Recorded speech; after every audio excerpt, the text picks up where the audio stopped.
Hello, everyone, and welcome back to X-Ranger. Before we begin, I thought it would be interesting if each of you could leave a comment indicating which part of the world you're joining us from.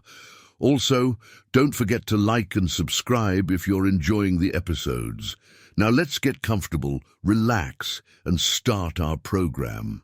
I never expected my wildlife photography project to end like this. The facts are simple. I spent 4 nights in the mountains of Hokkaido, and something was hunting me.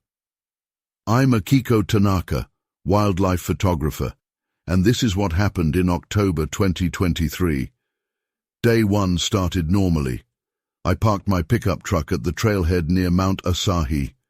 The autumn air bit at my face as I unloaded my gear. Tent, cameras, food supplies, emergency beacon, standard equipment for a week-long shoot. I planned to photograph the Ezo deer during rutting season. The hike to my chosen campsite took 3 hours. I picked a small clearing with good sight lines, 50 meters from a stream. The ground was hard but level, perfect for setting up my photo blinds. I had 4 cameras with motion sensors and night vision capability. At 4:30 p.m., I finished setting up camp. The tent was secure. My gear was organized. I arranged my cameras in a rough diamond pattern around an area where I'd seen deer tracks. Then I settled in to wait. The first sign came just before sunset.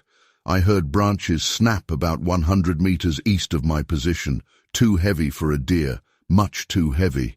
The sound pattern was wrong too, deliberate, with pauses between each step, like something large trying to move quietly.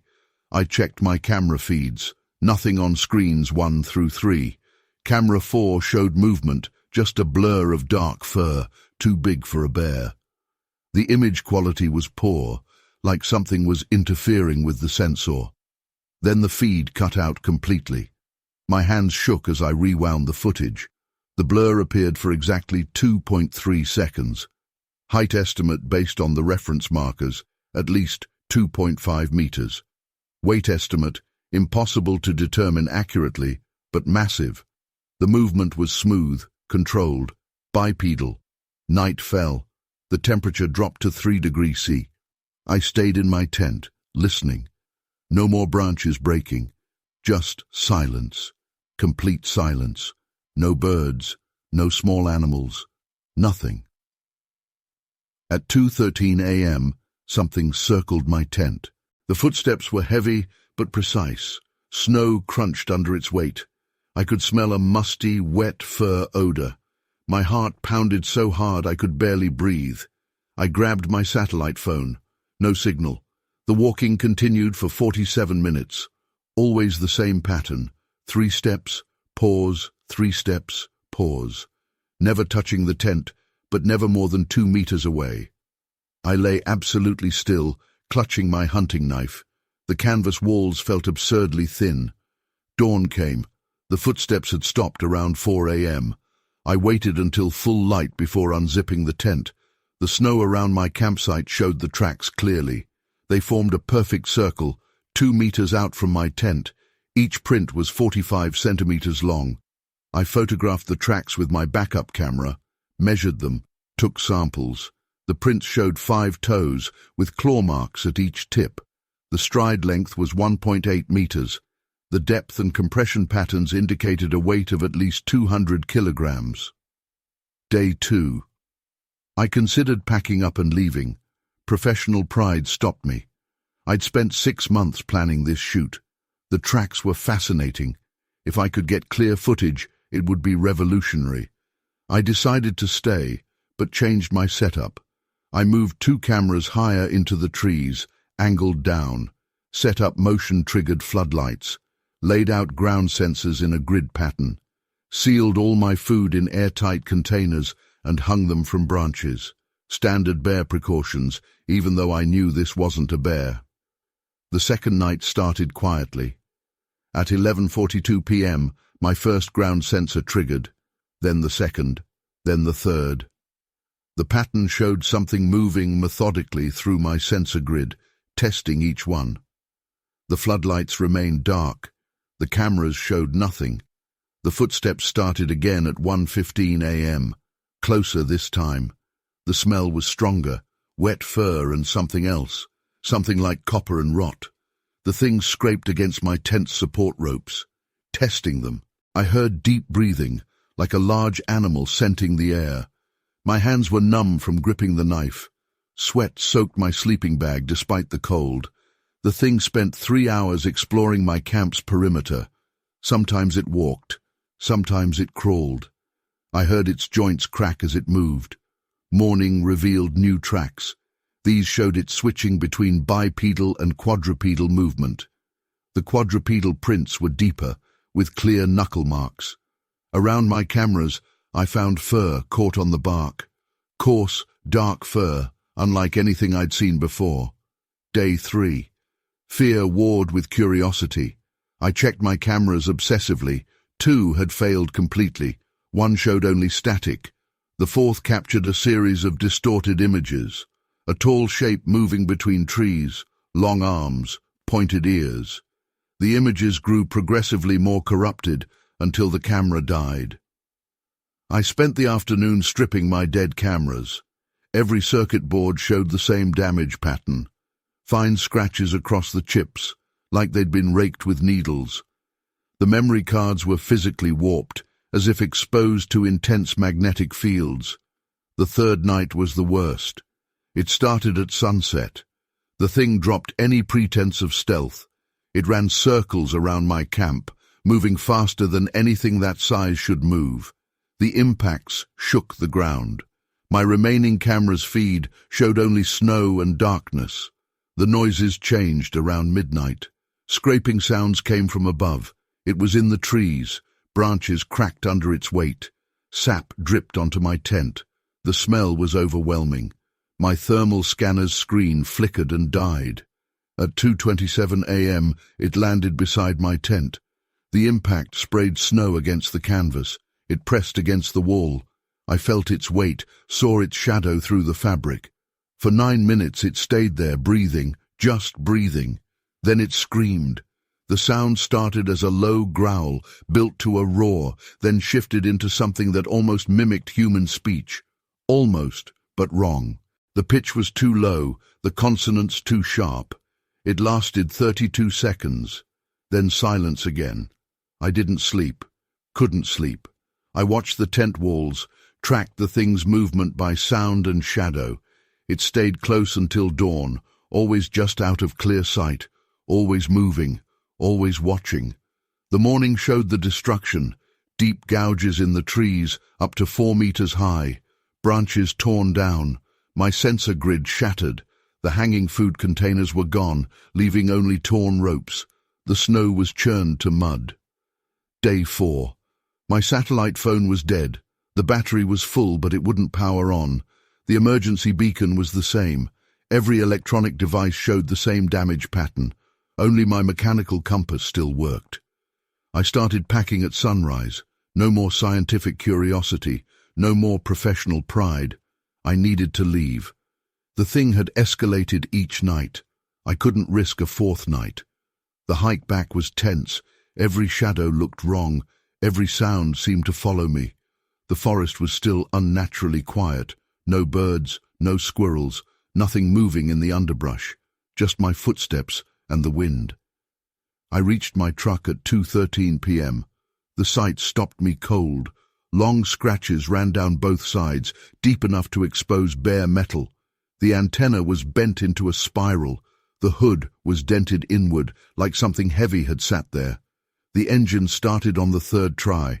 I drove straight to Asahikawa, checking my mirrors constantly. The scratches drew stares at every stop. I told the rental company it was bare damage. They didn't argue. That night, in my hotel room, I reviewed my surviving photos. Most showed nothing. A few caught that same dark blur. One image, taken at 3:42 a.m. on the final night, showed something clear. A handprint in the snow. 5 fingers, each ending in a long, curved claw.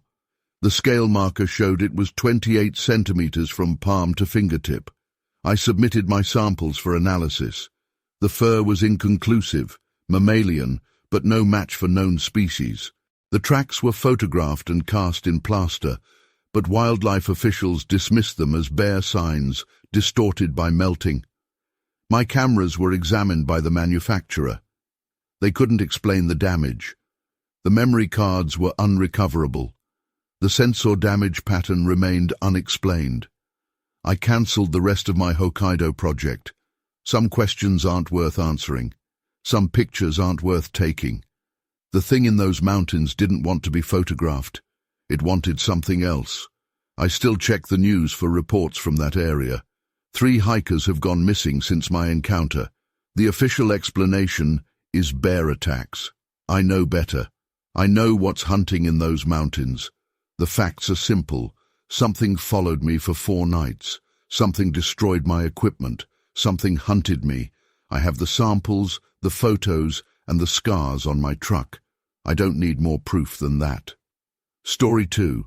The footprints shouldn't have been there. That was my first thought when I spotted them in the mud near my observation post. I'd been a forest ranger for 12 years, and these tracks didn't match anything I'd seen before. I'm Victor Petrov. I work the night shift at Black Pine National Forest. The events I'm about to describe happened during my patrol on October 15, 2023. I've never told this story publicly before. It was 11:45 p.m. when I first noticed something wrong. The temperature had dropped to near freezing, and a light drizzle made everything damp. I was doing my usual perimeter check around Post 7, our most remote observation station. That's when my flashlight beam caught something in the soft ground. The prints were huge. Each one was at least 16 inches long and 8 inches wide. They weren't bear tracks. I know what those look like. These had a different shape, almost like a human foot, but much bigger and with odd indentations I couldn't identify. I took photos with my phone and measurements with my tape measure. Standard procedure. The stride length between prints was over 4 feet. Whatever made these tracks would have to be massive. My radio crackled. Post 7, this is base. Everything okay out there? You're overdue for check-in. I keyed the mic. Base, Post 7. Sorry about that. Found some unusual tracks out here. I'm investigating. Roger that. Stay in contact. Next check-in in 30. I followed the tracks. They led toward a dense stand of old-growth pines. My flashlight beam caught something else. Broken branches high up on the trees, really high up, around 8 feet off the ground. The breaks were fresh. The wood was still light-colored and leaking sap. Something big had passed through here very recently. My neck hair stood up. I've spent thousands of nights in these woods. I know every sound, every smell. But this felt different. Wrong. A twig snapped somewhere in the darkness. I spun around, sweeping my light through the trees. Nothing moved. Then I heard it. A low rumbling sound. Not quite a growl, not quite a grunt. It came from somewhere ahead of me, deep in the shadows where my light couldn't reach. My hand went to my sidearm. Standard issue Glock 22. It felt very small suddenly. Another crack of branches, closer this time. Then heavy footsteps. Whatever it was big. The impacts made the ground vibrate slightly under my boots. I keyed my radio again. Base, Post 7. I've got possible large predator activity out here. Requesting backup. Static answered. Just static. The footsteps stopped. Complete silence fell over the forest. Even the usual night sounds, owls, insects, wind in the trees, had gone quiet.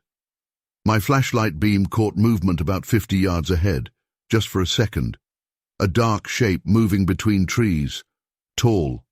Very tall. I'm 6'2". This thing was at least 8 feet high, maybe more. The beam only caught its lower half before it moved out of sight. More footsteps. They were circling around to my left now. I turned to track the sound, keeping my back to a large tree. The radio crackled again. Still just static, but different now. A rhythmic pulsing, almost like breathing. My own breathing was coming fast and shallow. Sweat ran down my back despite the cold. Every instinct screamed at me to run. But I'm a ranger. This is my job. I had to investigate. I took 3 slow steps forward, scanning with my light. The beam caught something reflective. 2 somethings. Eyes. They were at least 7 feet off the ground. They glowed yellow-green in my light, like a cat's eyes, but much bigger, much higher up. The eyes blinked, slowly, deliberately. I could smell it now, a heavy, musky odor, like wet fur and something else, something I couldn't identify. My radio burst into static again. The eyes vanished. Heavy footsteps pounded the earth, moving fast. Coming straight at me, I ran. I'm not ashamed to admit it. Training and procedure went out the window. I ran as fast as I could back toward Post 7. Branches whipped my face. I stumbled over roots. The footsteps followed, gaining ground. I could hear its breathing now, deep, huffing breaths. Getting closer. Post 7's security light appeared through the trees, 50 yards away, 40, 30. Something grabbed at my jacket from behind. I felt claws or fingers, I don't know which, rake across my back. They didn't penetrate the heavy fabric, but the force nearly knocked me down. I staggered, caught myself, kept running. The metal door of Post 7 was right there. My hands shook so badly I could barely get the key in the lock. The footsteps were right behind me now. Hot breath on my neck. I got the door open, dove inside, slammed it shut. The whole building shook as something heavy impacted the other side. I scrambled to hit the exterior floodlights. Bright halogen beams lit up the clearing around the post. Nothing was there, but the ground showed fresh tracks. They led right up to the door, then circled the building once before heading back into the woods. My radio finally crackled to life. Post 7, this is base. We've got units en route to your location. What's your status? My hands were still shaking as I keyed the mic. I'm secure in Post 7. Whatever it was is gone now. Roger that. Stay put. Units are 10 minutes out. I sat down heavily in my chair, trying to slow my breathing. My jacket was shredded across the back. 4 parallel tiers through the heavy canvas. The backup units arrived 12 minutes later. They found the tracks, the broken branches, everything I described. They took photos, measurements, samples, filed reports. But we never found what made those tracks. Never got a clear look at what chased me that night. I still work the night shift at Blackpine, still patrol that same area. But I never go out alone after dark anymore. And I always carry a bigger flashlight. The tracks show up sometimes, always after rainy nights, always near Post 7. And sometimes when the wind is right, I hear those heavy footsteps in the darkness, moving just out of sight. I don't chase the sounds anymore. Some mysteries in these woods are better left alone. Looking back at the evidence, the tracks, the height of the broken branches, the claw marks on my jacket, I can make some educated guesses about what I encountered. It was big, 8 to 9 feet tall, based on eye height. Heavy, at least 500 pounds judging by track depth. Strong enough to break thick branches by pushing through them. But what was it? I've gone over every known animal species that could be in these woods. Nothing matches, not even close. The official report lists it as an unidentified large mammal. That's all we could really say for sure. I still have the jacket with the claw marks, still have the photos of the tracks on my phone. Physical evidence that something was out there that night, something that shouldn't exist. But it does exist. I know that now. And it's still out there in the darkness, watching, waiting. I do my job. I patrol my sector. But I never forget what happened that night at Post 7. And I never go into those woods without wondering if those eyes are watching me from the shadows, if those heavy footsteps might start following me again. Some people say there are no more mysteries left in this world, that we've discovered and catalogued everything there is to find. They're wrong.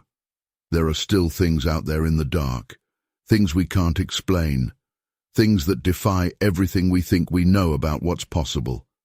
I know because I encountered one, and I have the scars to prove it. That's my story. Make of it what you will. But if you're ever in Black Pine National Forest after dark, and you hear heavy footsteps following you through the trees, don't look back, just run. Story 3. My name is Marcus Reynolds. I've been a park ranger at Olympic National Park for 12 years. This report details the events that occurred during my night patrol shift from October 15, 2023. I'm recording these events to document the escalating situation in the park's northwestern sector. October 15th started as a routine patrol. I checked in at the ranger station at 6 p.m. Temperature was 45 degrees, light rain, wind at 8 mph from the northwest. Standard conditions for autumn in Washington state. The first report came in at 7:15 p.m. 2 hikers, experienced backpackers, called the emergency line. They described seeing a bipedal figure, estimated height over 7 feet, crossing the Miller Creek Trail at dusk. The figure moved quickly and deliberately through dense underbrush. I drove to their location, arriving at 7:45 p.m. The hikers, John Chen and Mike Rossi, appeared shaken but coherent. They pointed out where they'd seen the figure. The ground was too wet for clear tracks, but I found broken branches 8 feet up. The brakes were fresh, showing raw wood. At 8:30 p.m., I discovered the first deer carcass. It lay 50 yards off the main trail. The damage pattern was unusual. The spine was broken in 3 places. The ribcage showed signs of being pried open. Bite marks on the bones didn't match any known predator profile. I photographed the site and collected samples. The bite marks were deep, showing tremendous jaw pressure. Measurements indicated a bite force exceeding 1/200 psi. That's stronger than a grizzly bear. We don't have grizzlies in Olympic National Park. The radio crackled at 9:45 p.m. Another sighting, this time from the campground host at Site C.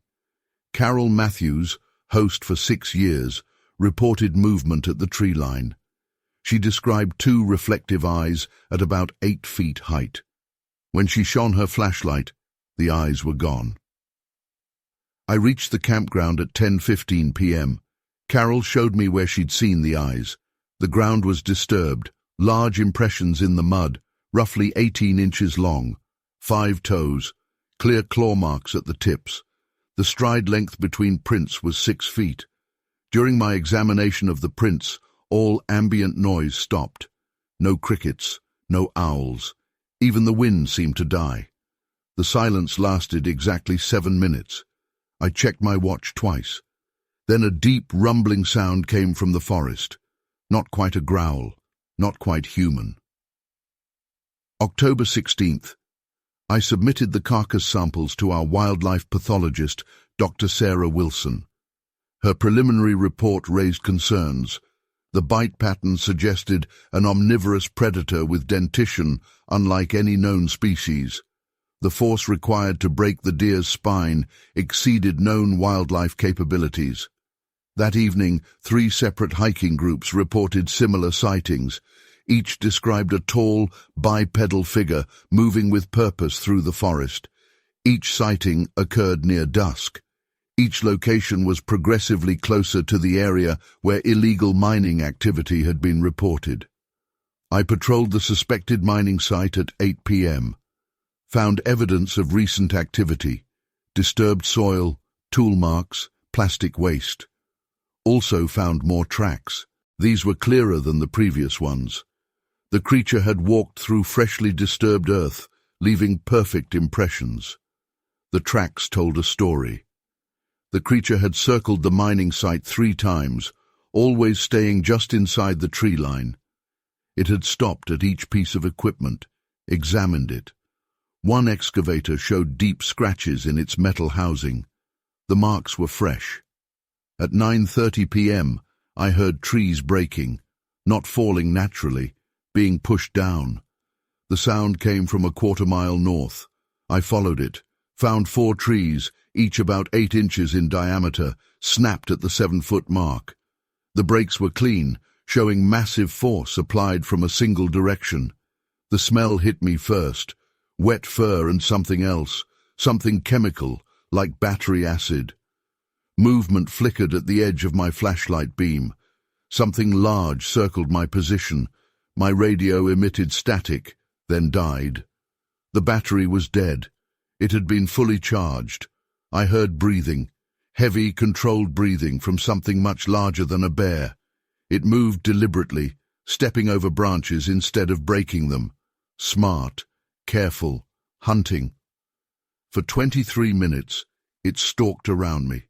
Never closer than 50 yards, never further than 100, always just out of clear sight. My flashlight began to dim. The spare batteries in my pack were dead too. All of them. October 17th. Park management received reports of missing pets from the nearby town. 3 dogs disappeared from fenced yards. 2 house cats vanished. All locations were within 2 miles of the park boundary. All disappearances occurred at night. I interviewed the pet owners. Each reported the same details: unusual silence before the disappearances, electronic devices failing, a strong chemical smell. One owner, Tom Brady, showed me his security camera footage. The video showed static, then 3 seconds of a large shape moving past, then more static. That night, I set up an observation post near the mining site, used infrared cameras and motion sensors. At 11:15 p.m., all equipment simultaneously failed. Temperature dropped 15 degrees in 5 minutes. The chemical smell returned, stronger. Something large moved through the trees 100 yards to my right. The movement pattern was wrong, too fluid for its size. It walked upright but could drop to all fours instantly. I saw its outline against the stars, at least 8 feet tall, long arms, pointed ears. It knew I was watching, turned its head toward my position. Eyes reflected red in my dying flashlight. Not animal eyeshine, something different. The eyes were too intelligent, too aware. October 18th. Dr. Wilson's final report on the deer carcass arrived. The lab work showed anomalies. Trace saliva samples contained unknown proteins. Cellular material found in the bite marks didn't match any known species. The report recommended further testing at a specialized facility. I spent the day tracking the creature's movement pattern. It was systematic, patrolling a roughly circular territory centered on the mining site. The radius was expanding. Each night, it ventured about half a mile further out than the previous night. New carcasses appeared. 5 deer, 2 elk. All showed the same damage pattern: broken spine, pried open ribcage, precise bite marks. All were arranged in a similar way, pointing toward the mining site, like messages or warnings. October 19th. Park management called an emergency meeting. Tourist season was approaching. The missing pet reports had reached local media. 3 more hikers reported sightings. The decision was made to close the northwestern sector for wildlife management operations. I patrolled the closure boundary that night, found fresh tracks every half-mile, always just inside the restricted zone. The creature was marking territory, making its presence known while staying just out of reach. At 2 a.m., I heard screaming from the mining site. Not animal, not human, something in between. The sound carried for miles. Car alarms went off in the nearby town. Dogs barked frantically, then fell silent. Complete silence. October 20th. The mining company sent investigators to check their equipment. I accompanied them. Every piece of machinery was damaged.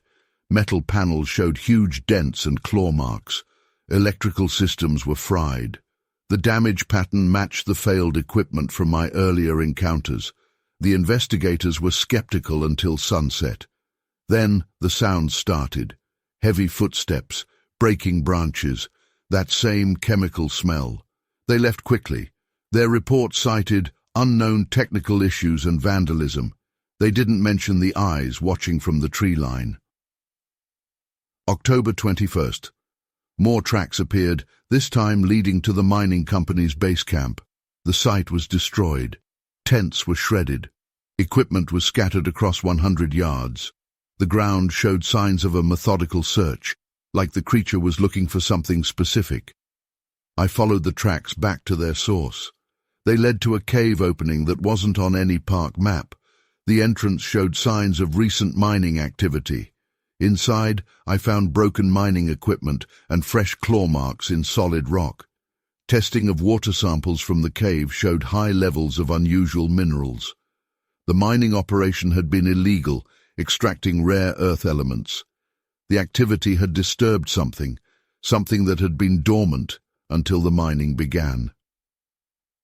October 22nd, final day of my patrol rotation. The northwestern sector remains closed. The mining company has withdrawn their equipment. The creature's territory has stabilized, no longer expanding. But it's still there, still watching. The facts are clear. Something large and intelligent is actively patrolling the area around the mining site. It shows signs of sophisticated behavior, tool use, and territorial marking. It responds to human activity, with escalating displays of strength and intelligence. My recommendations are simple. Keep the area closed. Stop all mining activity. Set up remote monitoring stations. But most importantly, understand that we're not dealing with a normal predator. This creature isn't just reacting to invasion of its territory. It's studying us, learning, planning. The last set of tracks I found told the clearest story. They showed the creature had walked up to the closure boundary sign, stood there reading it, then deliberately turned back into its territory. It can read. It understands boundaries. And it's choosing to stay in its territory. For now. This concludes my official report. The physical evidence has been logged. Photographs, plaster casts, samples and measurements. But understanding the full scope of what we're dealing with will take time. The creature isn't going anywhere. It's made that clear.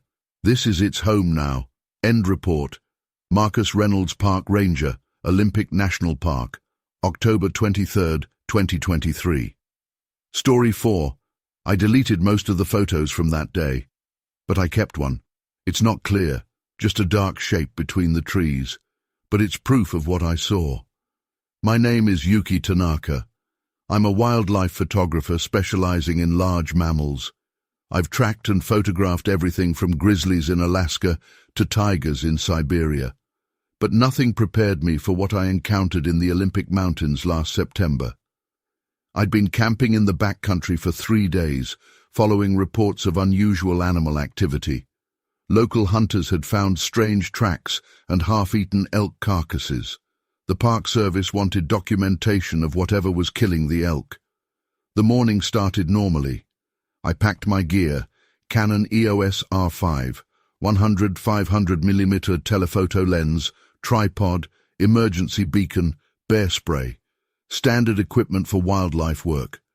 I'd set up a blind near a game trail where fresh tracks had been found. The blind was simple, just a canvas hide draped over a metal frame. It kept me hidden and contained my scent. I'd been sitting there since dawn, camera ready. At 10:27 a.m., something moved in the trees about 200 yards out. I raised my camera, adjusted the focus. Through the viewfinder, I saw branches moving. Something big was pushing through them.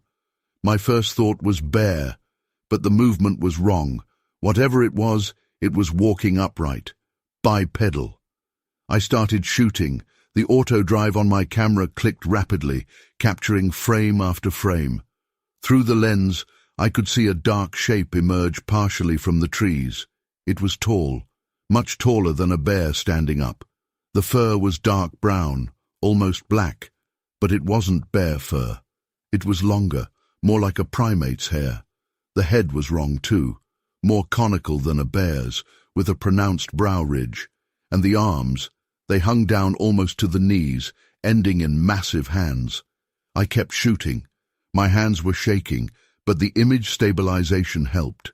The creature stepped fully into view for just a moment.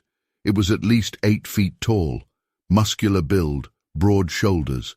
The face, I only caught a glimpse, but it wasn't anything I recognized. Not bear, not ape, not anything I'd ever photographed before.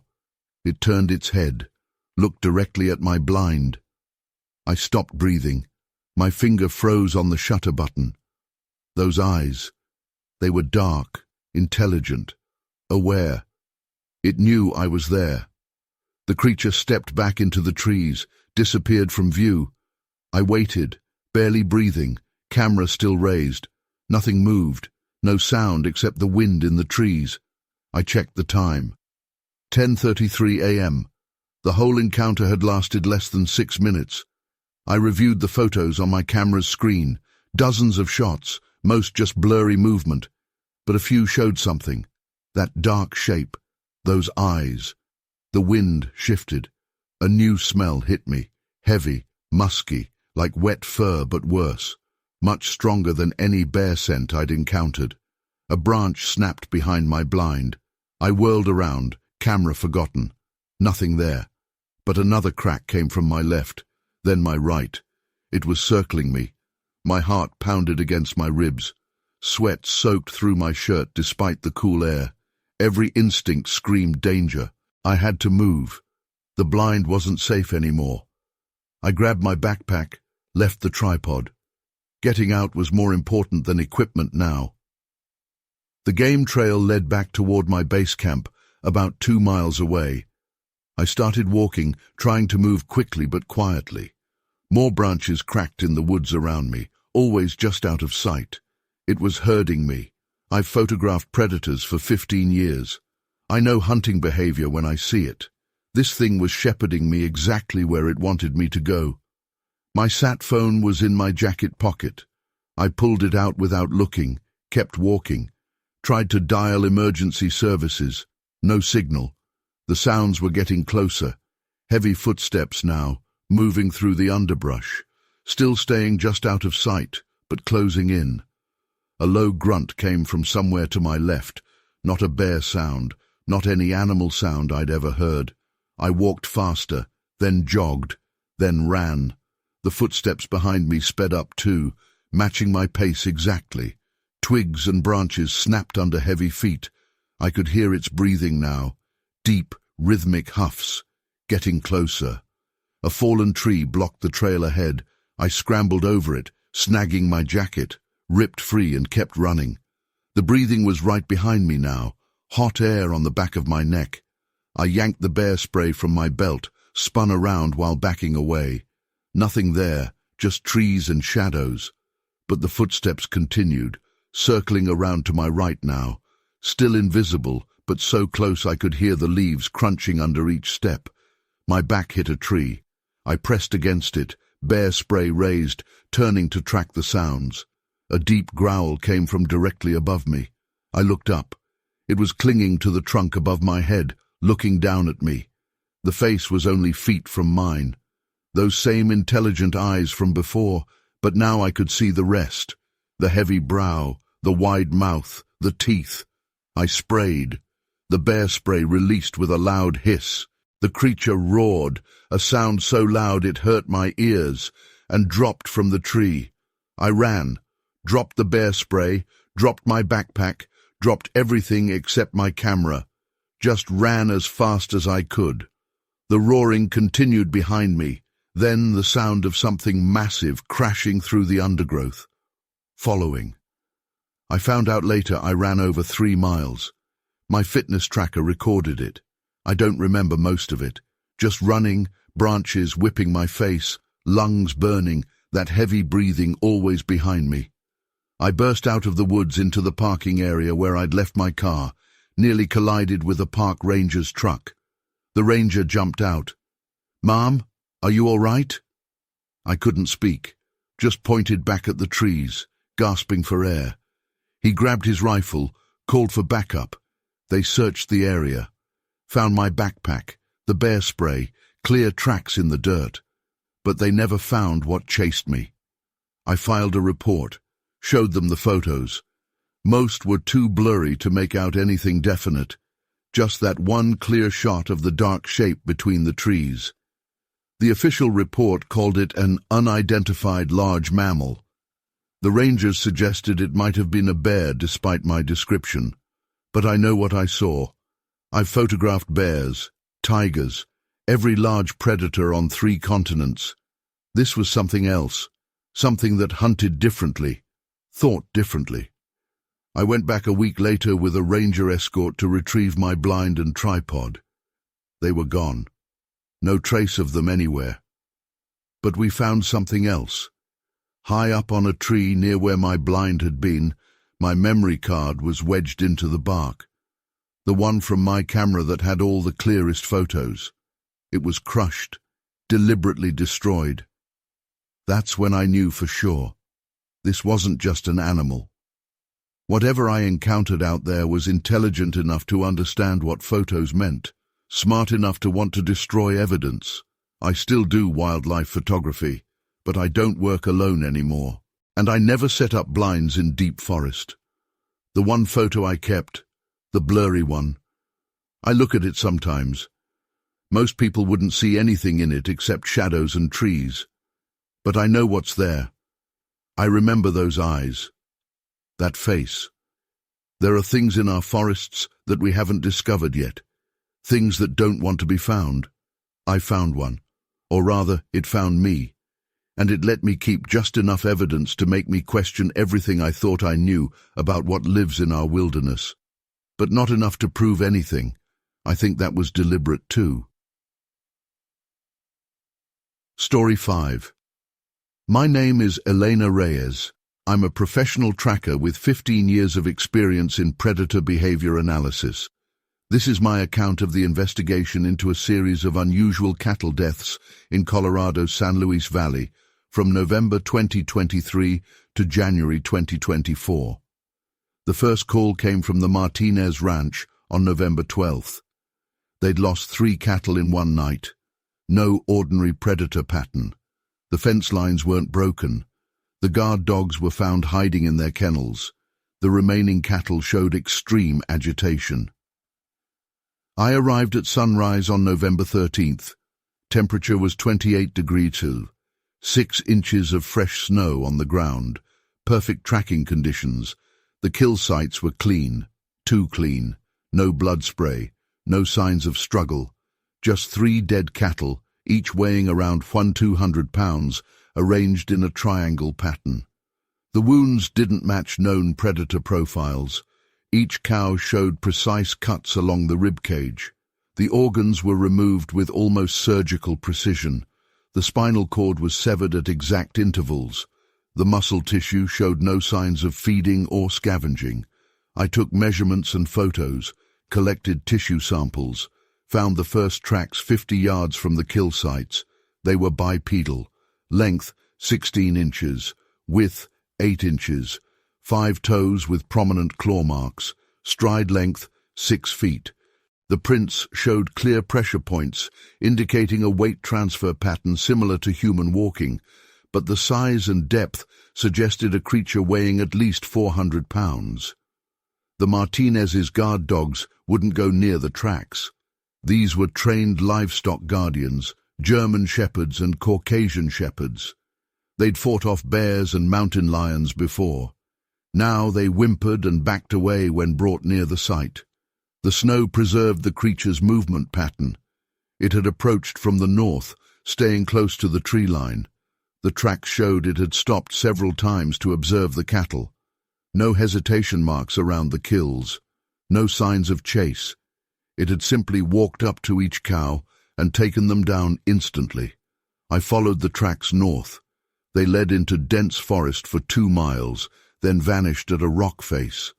The rocks showed fresh claw marks, not climbing marks, territorial scratches. 8 feet up the rock face, deep gouges in solid granite. The force required to make those marks was beyond any known wildlife capability. That night, I set up an observation post on the Martinez Ranch, installed motion sensors, infrared cameras, and audio recorders. The temperature dropped to 15 degrees Celsius.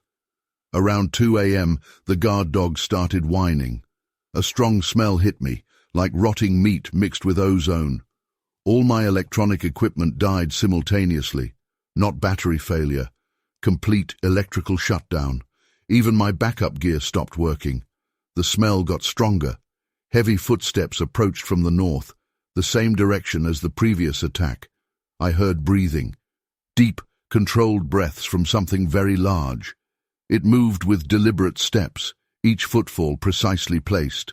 Snow crunched under its weight. It circled my position for 45 minutes, but stayed just outside my flashlight's range. The second attack came 3 days later at the Thompson Ranch, 5 miles east. Same pattern, 3 cattle, arranged in a triangle. Same precise wounds, same lack of blood spray. This time the creature left something new, fresh tracks in mud instead of snow. The mud prints provided more detail. The toe structure showed retractable claws, like a big cat, but much larger. The ball of the foot had distinct pads, suggesting adaptation for both stealth and power. The depth and compression patterns indicated a creature that could shift its weight instantly, like a trained fighter. I set up cameras at both ranches. Over the next week, they captured only static and distorted images, but the timing was telling. The interference happened at regular intervals, always between 1 a.m. and 4 a.m. The creature was patrolling, maintaining a schedule. November 28th, third attack, Williams Ranch, 3 miles north of the Thompson place. This time I got there while the tracks were fresh, followed them for 6 miles through rough terrain. The creature's stamina was incredible. No rest stops, no hesitation at obstacles, just steady, purposeful movement. The tracks led to a cave system in the foothills. The entrance showed signs of heavy use, claw marks on the walls, compacted earth from repeated passages. That same ozone smell, very strong. I set up motion-triggered cameras and left. The cameras lasted 2 nights. On the third night, they were found crushed, not damaged by weather or animals, deliberately destroyed. Each camera had been examined, taken apart, and its components scattered.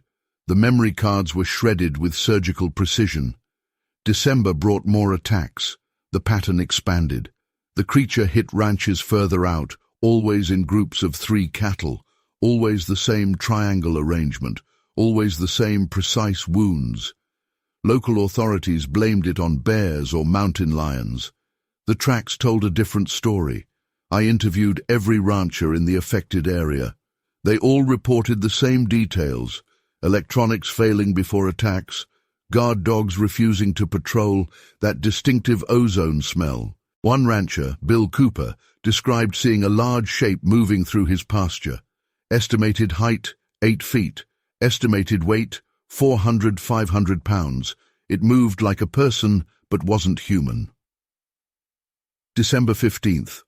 I found the first cache. A natural hollow under a rock overhang, filled with bones. Not just cattle, deer, elk, even a bear skull.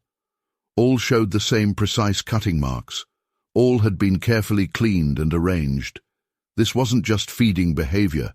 The creature was collecting specimens. I set up my most durable camera at the cache site. Military-grade equipment designed to withstand extreme conditions. It captured 3 seconds of footage before dying. Those 3 seconds showed something emerging from the shadows. Tall, muscular, moving with fluid grace despite its size. The image quality was poor, but one detail was clear. Its eyes reflected light like a cat's, but they were set in a face that was almost human. The ranchers organized hunting parties. They found nothing.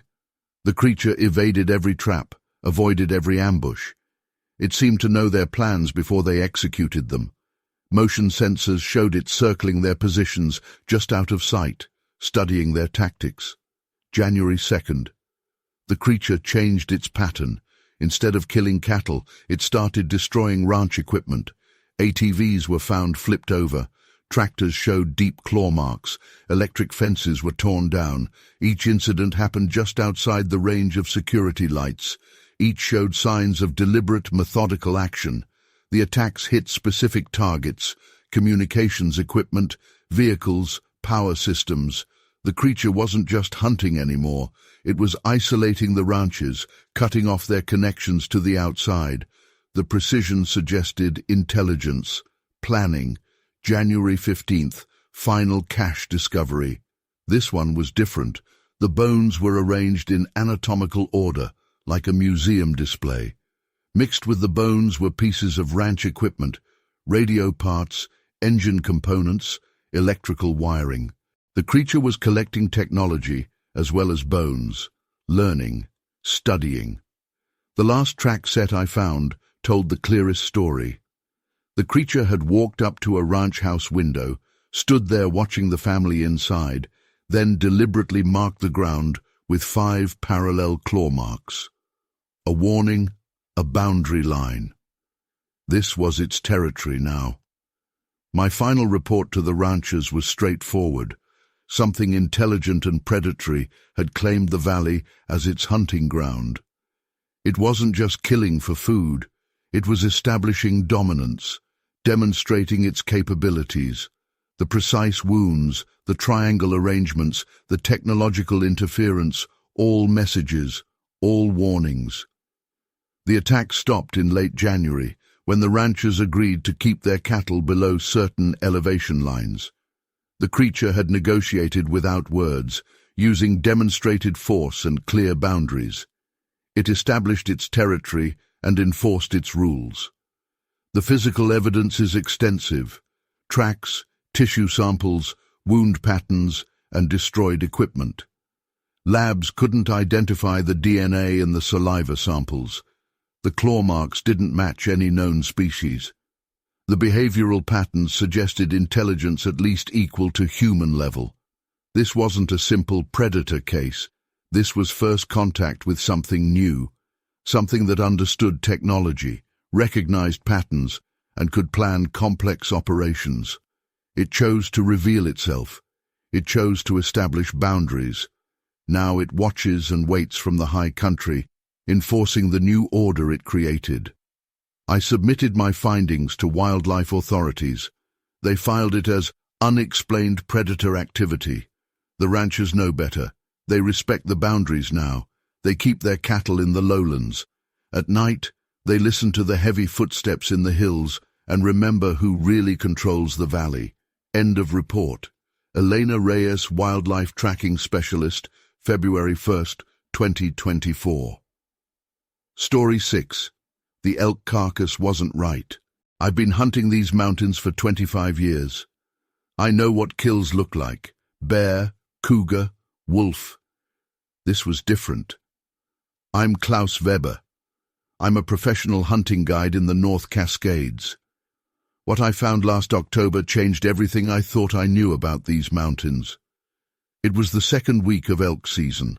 I'd been tracking a large herd through the high country. The morning was cold, just above freezing. Light snow from the night before made tracking easy. I found the first blood trail at 7:15 a.m. Fresh. Dark drops in the snow leading north along a game trail. I followed standard procedure, checking wind direction, looking for tracks, moving quietly. The blood trail got heavier. Whatever was bleeding bad. I expected to find an injured elk, maybe one hit by another hunter but not recovered. I smelled it before I saw it. Not normal carrion smell. This was different, sharp, chemical almost. It made my eyes water. The carcass was in a small clearing. Adult male elk, probably 700 pounds when alive. But the way it was killed, the neck was broken. Not torn like a predator would do. Broken. The spine was snapped clean through. It takes massive force to break an adult elk's neck like that. The body was partially eaten, but the bite marks were wrong. Too big for a bear, too wide for a cougar. The spacing between teeth marks was bigger than my hand. And the tracks around the carcass, they made no sense. They looked canine, but huge. bigger than any wolf track I'd ever seen. But they were oddly human-like too. The weight distribution was all wrong for a normal animal. I took photos with my phone, standard practice when finding unusual kills, measured the tracks with my hunting knife for scale. The largest prints were 14 inches long. The stride length between them was over 6 feet. Whatever made them was big, really big. Movement caught my eye. Something dark shifted between the trees at the edge of the clearing. I raised my rifle. Standard. 300 Winchester Magnum with variable scope. Nothing there. But that smell got stronger. Sharp, unnatural. A branch snapped behind me. I spun around. Empty woods. But the hair on my neck stood up. Something was watching me. I keyed my radio. "Base, this is Klaus. Found something strange up here. Need another set of eyes." Static answered. Just static. More movement in the trees. This time to my left, then my right. Whatever it was circling the clearing. I could hear breathing now. Deep, heavy breaths. Not like a bear. Not like anything I recognized. My own breathing got faster. Sweat ran down my back despite the cold. 25 years in these mountains, and I'd never felt fear like this. A low growl came from the trees. It started deep, then rose to a pitch that made my teeth hurt. Not natural. Not anything I'd heard before. I had a clear shot at where the sound came from, but I couldn't see anything. Just shadows and trees. The growl got louder, seemed to come from everywhere at once. My scope showed movement. Something big. Dark fur. Wrong shape for a bear. It moved between trees faster than anything that size should move. I caught glimpses through my scope. 8 feet tall at least. Arms too long. Face. I only saw it for a second. Wish I hadn't. The radio crackled. A burst of static. Then voices. Distorted. Sounding wrong. More movement. Closer now. Heavy footsteps in the snow. The thing was coming closer. I fired a warning shot. The sound echoed through the trees. Everything went silent. No birds. No wind. Nothing. Then the footsteps again. Running now. Coming straight at me from 3 different directions. I ran. 25 years of experience said, "Stay calm, stand your ground." But instinct screamed, "Run." I ran. Crashed through underbrush. Slipped on snow. Behind me, those footsteps followed, getting closer. My radio burst into static again. The sound hurt my ears. High-pitched squealing. I dropped it. Kept running. The footsteps were right behind me now. Something grabbed my pack. I felt claws or fingers catch the fabric. I slipped out of the straps, left it behind, kept running. The trees thinned ahead. A steep slope dropped away. No choice. I half ran, half slid down it. The footsteps followed. I heard snow and rocks tumbling down the slope. Heavy impacts, getting closer. My rifle snagged on a branch. Had to leave it. Survival was more important than equipment now. I hit the bottom of the slope hard, rolled, came up running. The main access road was ahead. Just had to make it there. Someone would be driving by. Had to be. That smell hit me again. Stronger now, right behind me. I heard it breathing, felt hot air on my neck.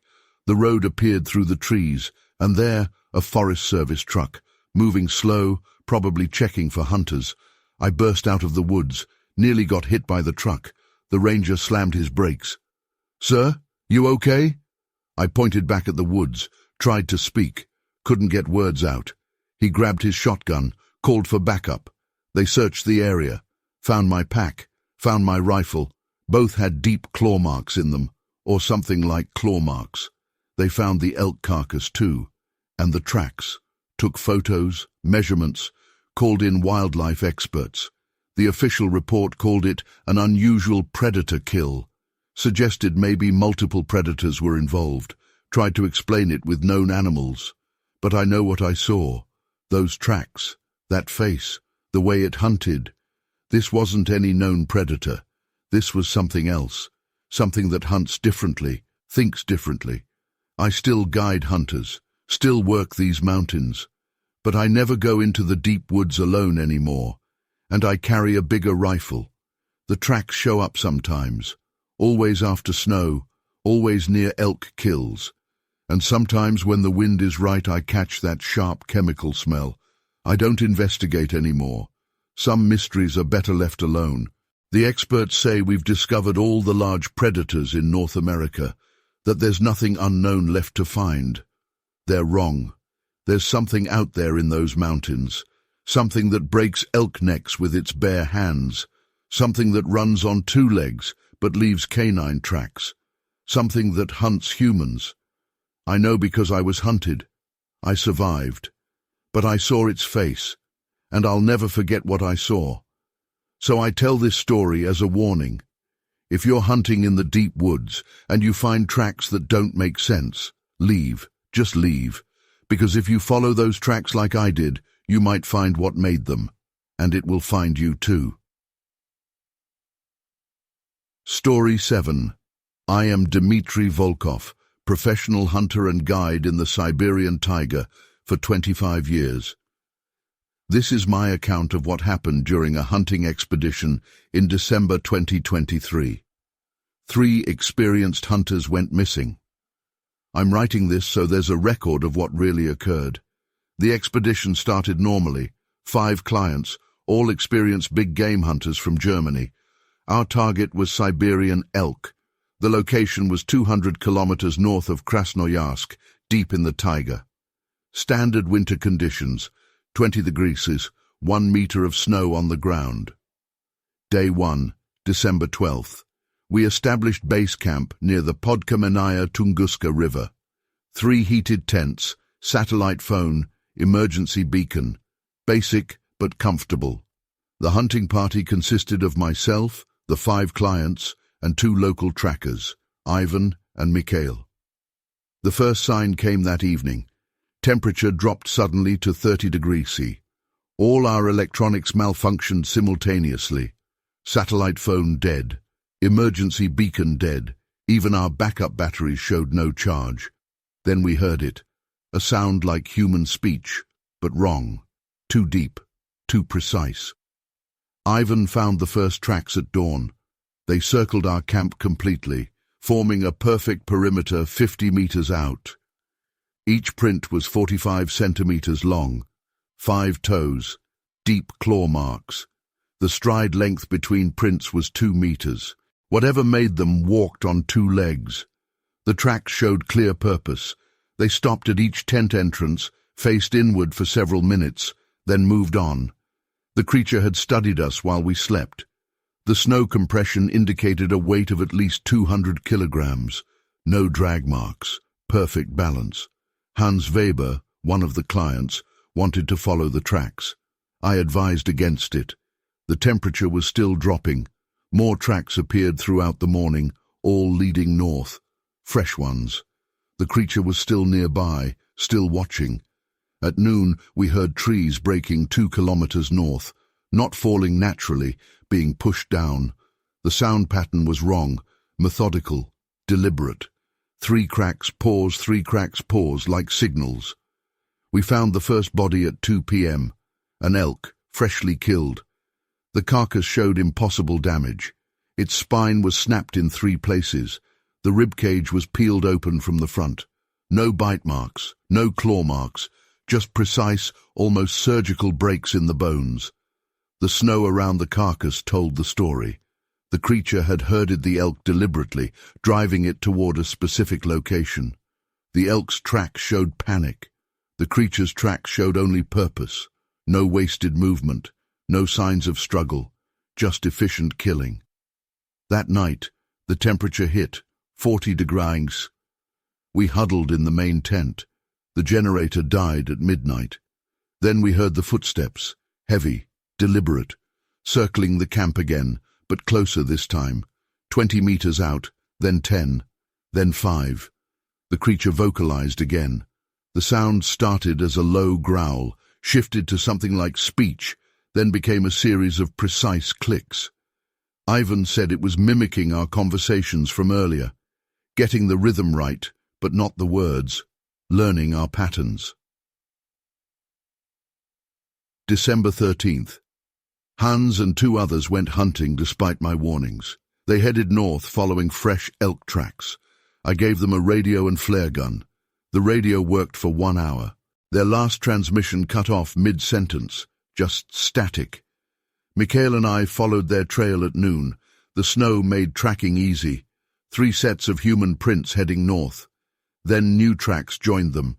The creature had paralleled their path for 2 kilometers, staying just out of sight in the trees, studying them. We found their first campsite at 3 p.m. The scene showed no struggle. Their gear was arranged normally. 3 cups of coffee, half finished. Their rifles were still there, leaning against a log. No blood, no signs of panic. They had simply vanished. The creature's tracks told the rest. It had approached their camp openly. The men's boots marks showed they had stood up, walked a few steps toward the tree line. Then nothing. Just the creature's tracks leading away, deeper into the taiga. That night, more vocalizations. Closer now. I recognized Hans's voice in the mix. Not words, just the tone, the rhythm of his speech. Then Carl's laugh, then Stefan's cough. Perfect mimicry. The creature had learned their voices before taking them. December 14th. The remaining clients demanded evacuation. No argument from me. We packed quickly, left most of the gear. The creature's tracks followed us the entire way. Sometimes north, sometimes south. Always parallel to our path. Always just out of sight. The forest went silent around us. No birds, no small animals. Even the wind seemed to die. Just the sound of our breathing and that constant, deliberate movement in the trees. The creature was herding us, just like it had herded the elk. We found the second elk carcass at noon. Fresh kills, arranged deliberately across our path. The bodies were positioned to force us north, away from our planned evacuation route. The creature was steering us towards something. At 3 p.m., we heard the missing men's voices again.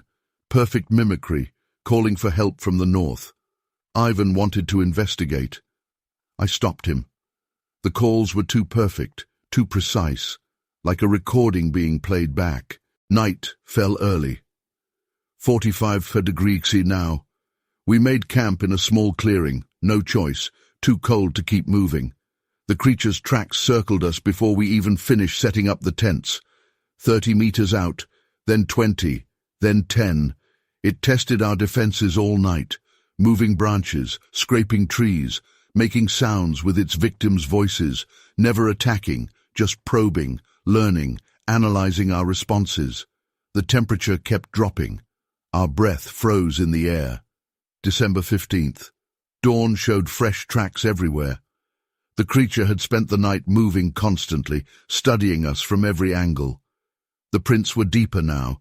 It was no longer trying to hide its weight or size, no longer pretending to be smaller than it was. We broke camp at sunrise, had to keep moving. The creature let us see it for the first time at 10 a.m. Just a glimpse through the trees, over 2 meters tall, long arms, moving smoothly despite its size. Not human, not animal. Something else. It paralleled our path openly now. Sometimes on 2 legs, sometimes on 4. The track showed it could switch instantly, mid-stride. Perfect adaptation to the terrain, perfect balance, perfect control.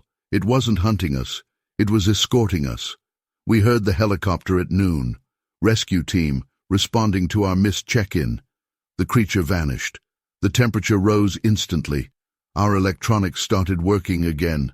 The forest sounds resumed. Just like that, it was gone. The rescue team found us an hour later. Professional recovery operation. Quick evacuation. They didn't believe our story. Blamed the cold, the isolation, the stress. Said the missing men must have gotten lost, must have frozen, must have died naturally. The evidence says otherwise. The tracks were photographed and measured. The elk carcasses were documented. The voice recordings, captured on Ivan's old tape recorder, the only electronics that worked, were analyzed. All inconclusive, they said. All explainable. But I know what we encountered. The perfect tracks, The deliberate movements, the learning, the mimicry, the absolute control of its environment. This wasn't just a predator. It was something intelligent, something that wanted us to know it was intelligent. The missing men were never found. The official report cites exposure and hypothermia. The families accepted this explanation. Easier than facing the truth. Easier than admitting what really hunts in the taiga. I've led hunters for 25 years. I've tracked every predator in Siberia. This was different. This creature didn't just hunt, it studied. It didn't just kill, it learned. It wanted us to see its intelligence, wanted us to understand what we were dealing with. The evidence is clear. 3 men vanished. 2 elk carcasses were found with impossible damage patterns. Multiple sets of tracks were documented, showing a bipedal creature over 2 meters tall. Voice recordings captured perfect mimicry of human speech. I won't lead expeditions in that area again. That territory belongs to something else now. Something that watches and learns and waits. Something that wants us to know it's there, but only on its own terms. End report. Dmitry Volkov, Professional Hunter and Guide, December 20th, 2023. Story 8. The deer scattered first. Then the birds went silent. That's when I knew something was wrong. My name is Ming Chen. I'm a wilderness guide in Olympic National Park. I've led hundreds of expeditions through these mountains, but nothing prepared me for what happened during last summer's trek. It was day 3 of a 5-day backpacking trip. I had a group of 6 clients, experienced hikers, all in good shape. We were following the High Divide Loop, staying on marked trails.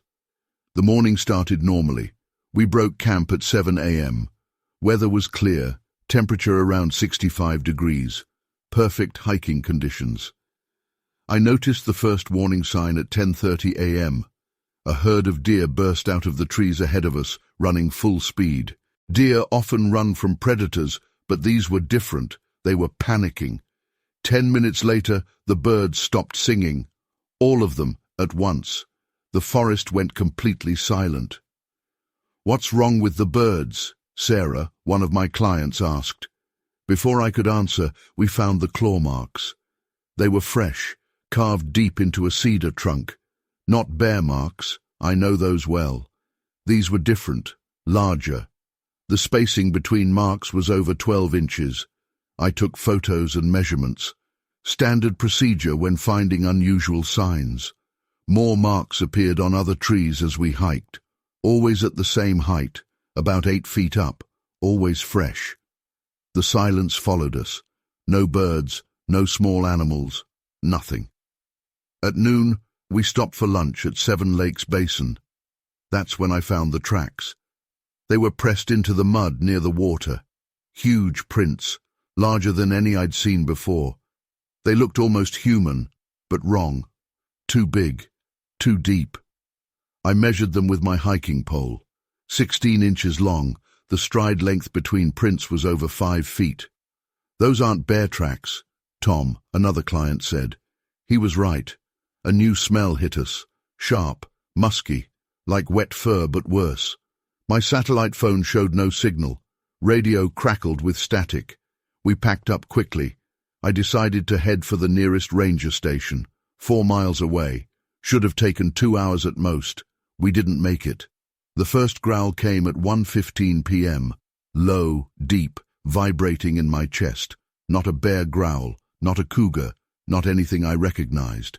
The clients heard it too. I saw their faces change. Fear is universal. "Form up," I ordered. "Stay close, make noise." We tried singing, talking loudly, clapping, standard procedure for scaring off wildlife. It didn't work. The growls continued, sometimes from our left, sometimes right, sometimes behind us. Whatever it was following us, herding us. More tracks appeared on the trail, fresh ones, still warm in the mud. The smell got stronger. That sharp, musky odor. It made my eyes water. At 2:01 p.m. we found the deer carcass. It was fresh, still warm. Adult doe, probably 140 pounds. Its neck was broken, snapped clean through. Not torn like a predator kill, broken by something with hands. The bite marks were wrong too big, too widely spaced. "We need to move," I said. "Now." We walked faster. The growls got closer. Heavy footsteps followed us through the trees, always just out of sight. Branches cracked under massive weight. Trees swayed without wind. Sarah screamed. I spun around. Something dark moved between the trees. Tall, much taller than a person. I caught a glimpse through my binoculars, 8 feet high at least. Dark fur. Wrong shape for any animal I knew. It turned its head. I saw its face for just a second. I dropped the binoculars. "Run," I said. "Run now." We ran. All training says stay calm, stick together. But this was different. The thing followed. Heavy footsteps pounded the earth behind us. I heard its breathing, deep, huffing breaths, getting closer. Sarah fell. I pulled her up. We kept running. The ranger station appeared ahead, built of solid logs, safe. We hit the door at full speed, piled inside. I slammed it shut, locked it.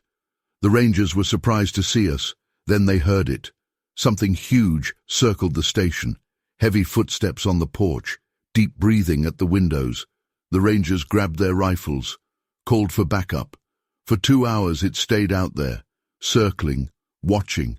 Then the helicopters came, search and rescue responding to the rangers' call. The thing vanished into the trees, but it left evidence.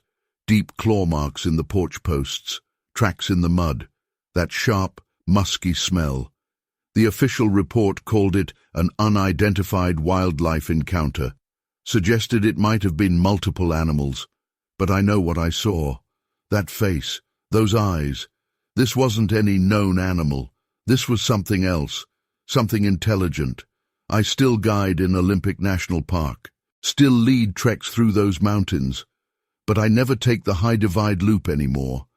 And I always carry a bigger radio. The tracks show up sometimes, after rain, near broken trees and scattered animal carcasses. I don't investigate anymore. Some things are better left alone.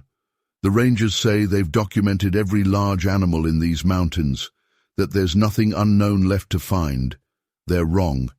There's something out there, something that breaks deer necks with its hands, something that thinks, plans, hunts.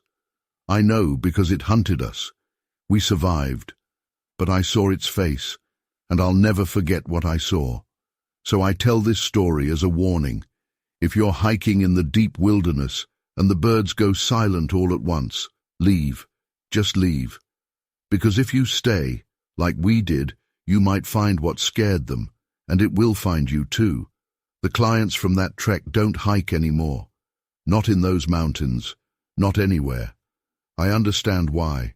They saw what I saw. They know what I know. There are things in our forests that science hasn't discovered, things that don't want to be found. We found one. Or rather, it found us, and it let us live. I think about that sometimes. I think it was sending a message. These mountains aren't ours alone. The rangers still find those tracks sometimes, always after rain, always near broken trees and scattered carcasses. They take measurements, write reports, try to explain it with known animals. But they're wrong. This isn't something known. This is something else. Something that watches us from the trees. Something that knows we're afraid. Something that wants us to be afraid. I know because I've seen it. I've heard its growl, smelled its scent, seen its face, and I'll never forget. So if you're hiking in those mountains and the birds go quiet and you smell something sharp and musky on the wind, don't look back, just run, because it's already hunting you, and it's closer than you think. Story 9. My name is Yuki Tanaka, PhD in animal behavior. I'm documenting my research findings from a 3-month field study in Hokkaido's Daisetsuzan National Park, conducted from September to November 2023. What began as routine wildlife monitoring became something else entirely. September 15th, Initial setup of research station. Location: northern slope of Mount Asahi. Equipment: 12 trail cameras, 3 audio recorders, 2 thermal imaging devices, 1 weather station. Purpose: document seasonal behavior patterns of local wildlife, particularly the Ezo deer population. The first anomaly appeared in the data on September 20th. Camera number 4 captured movement at 2:37 a.m. The subject was bipedal, estimated height 2.4 meters. Image quality was poor, motion blur and electronic interference. The thermal signature exceeded 38 degrees, too hot for any known local species. I checked the site at dawn. Found tracks in the mud, 43 centimeters long, 5 toes with clear claw marks. Stride length, 1.8 meters. The prints showed a weight distribution pattern unlike any known bipedal animal. Perfect balance on uneven terrain. September 25th. More anomalous data. Cameras number 2 and number 7 recorded simultaneous interference at 3:15 a.m. Audio recorders picked up vocalizations outside known wildlife parameters. Frequency analysis showed complex patterns, not random noise. Structured, like language. The local deer population changed their behavior suddenly. GPS collar data showed them avoiding a 3-kilometer radius around my research station. Their stress hormones spiked, heart rates elevated. All indicators pointed to the presence of an apex predator. September 30th, first direct encounter. I was checking camera number 8 at dusk. Temperature dropped 10 degrees in 5 minutes. All electronics failed simultaneously. The forest went silent. Then footsteps, heavy, deliberate, approaching from the north. I smelled it before I saw it. A sharp chemical odor mixed with wet fur. Movement in the trees, something large, moving with impossible grace for its size. It stayed just outside clear visibility, watching, learning, studying my behavior as I studied it. October 5th, found the first kill site. Adult male deer, 180 kilograms. The carcass showed unusual damage patterns, surgical precision in the wounds, no feeding marks, no scavenging. The body was arranged deliberately, pointing toward my research station. The snow around the kill site told a story. The creature had herded the deer methodically, using terrain features to guide its prey. The tracking patterns showed intelligence, strategy. The kill itself was instant, no signs of struggle, just efficient execution. October 10th, camera number 11 captured clear footage. 3 seconds at 1:23 a.m. Subject bipedal, 2.5 meters tall. Muscular build, long arms. The head shape was wrong, elongated with pointed ears. The movement was fluid, controlled. The eyes reflected light directly at the camera before it failed. I sent the footage to Dr. Yamamoto at Hokkaido University. The file was corrupted when it arrived. Every backup copy showed the same corruption. The original camera was found smashed the next morning. Precise damage to the memory components only. October 15th, the creature began leaving signs. Complex arrangements of broken branches, geometric patterns drawn in the soil, deer bones arranged in anatomical order. Each display was more elaborate than the last. Each was placed where I would find it during my daily rounds. The local hunters reported similar findings. 3 separate groups encountered the creature. Each description matched: tall, bipedal, moving with purpose. Each encounter involved failed electronics and sudden temperature drops. Each time, the creature demonstrated awareness of human behavior patterns. October 20th, second direct encounter. I was reviewing data in my research shelter at midnight. Temperature plummeted, electronics died. That chemical smell returned, stronger. Heavy footsteps circled the shelter for 2 hours. Perfect circles, precise intervals. It tested the shelter's structure, pressed against walls, scraped the roof, found every potential entrance, never attacked, just methodically mapped my defenses. I recorded the sounds on an old tape recorder, the only device that still worked. October 25th. The pattern escalated. Found 5 more kill sites, each carcass arranged with increasing complexity, each pointing to my shelter, each showing more precise surgical cuts. The creature was demonstrating its capabilities, showing me it was learning, improving. Local wildlife behavior changed dramatically. Bears abandoned their territories, foxes disappeared, even insects became scarce within the creature's operating range. The only animals that remained were the deer, and they stayed only because the creature kept them there. November 1st. The creature breached my security perimeter. It disabled the alarms without triggering them, entered the shelter while I slept. I woke to find my research papers rearranged. My computer had been disassembled and reassembled. Nothing was damaged, just studied. The message was clear. My security measures were irrelevant. The creature could enter at will. Each night after that, it returned. Each time, it examined something different. My equipment, my supplies, my notes, learning, understanding, building knowledge. November 5th. The creature began mimicking sounds. First animal calls, then machine noises, then human speech. Perfect reproduction of conversations it had heard around my camp. The complexity increased daily. By week's end, it could imitate any sound it had encountered. November 10th. Found its den, a cave system 2 kilometers north. The entrance showed signs of modification, tool marks in the stone. Inside, collected specimens, animal parts preserved with primitive but effective techniques, human objects arranged by type and complexity. The cave walls had markings, geometric patterns, mathematical sequences, maps of the local terrain. The creature was recording its observations, building a knowledge base. Some markings were fresh, made with tools taken from my camp. November 15th. Final encounter. The creature approached openly at dawn. Stood at the edge of my camp. Full daylight. No attempt at concealment. It wanted me to see it clearly. Wanted me to understand what I was dealing with.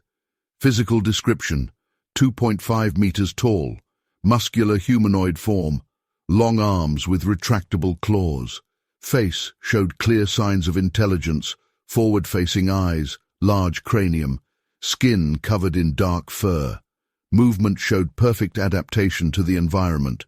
It walked to my research table, picked up a pen, drew a precise map of its territory, marking boundaries and key locations, drew symbols I didn't understand. Then it looked directly at me, nodded once, and walked away. Message delivered. I packed up my research station that day. The creature watched from the tree line but didn't interfere. It had accomplished its goal, establishing communication, demonstrating intelligence, setting boundaries. The evidence is extensive: photos, tracks, audio recordings, collected specimens. All show the same conclusion. Something intelligent and non-human is actively studying human behavior in Daisetsuzan National Park. It's learning our technology, our patterns, our language. My final report to the university was censored. Official conclusion: inconclusive data due to equipment malfunction. But the evidence exists. The creature made sure of that. It wanted its existence documented. Wanted us to know it was there, watching, learning. That section of the park is now restricted for wildlife research. The local hunters stay away. They've learned to recognize the signs: sudden cold, failed electronics, that chemical smell. They understand whose territory it is now. End report.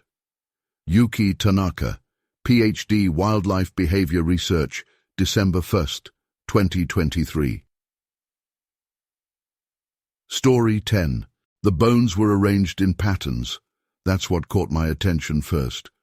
Natural predator kills don't create patterns. I'm Dr. Alexander Novak. I'm a wildlife biologist specializing in large predator behavior. What I found in those mountains last spring challenged everything I thought I knew about North American wildlife. It was a routine survey in the Cascade Range. I was documenting predator activity in the area, focusing on wolf and bear populations. The weather was mild, around 50 degrees, with light rain, typical Pacific Northwest conditions.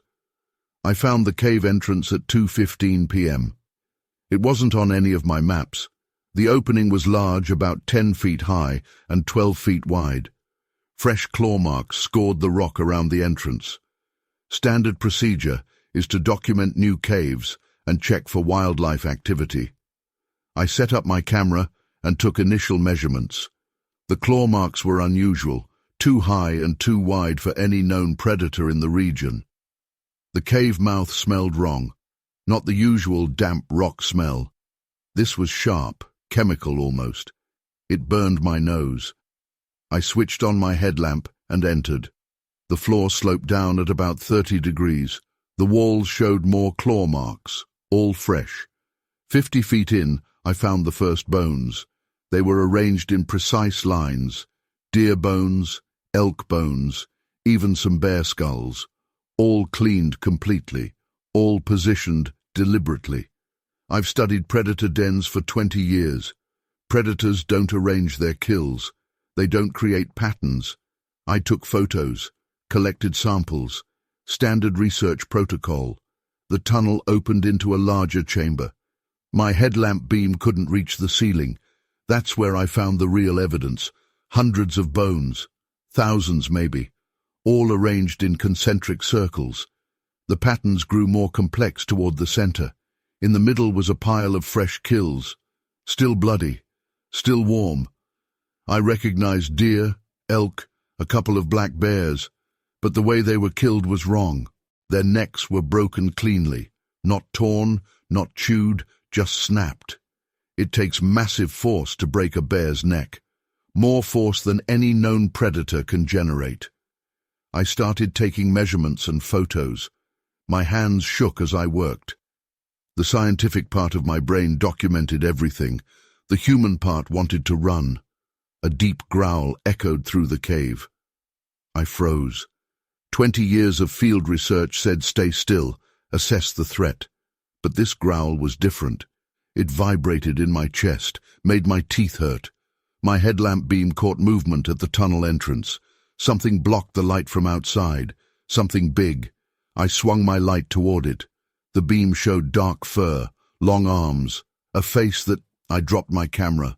The thing moved, fast, too fast for its size. I ran deeper into the cave. Wrong move, never run deeper into a predator's den, but fear overrode training.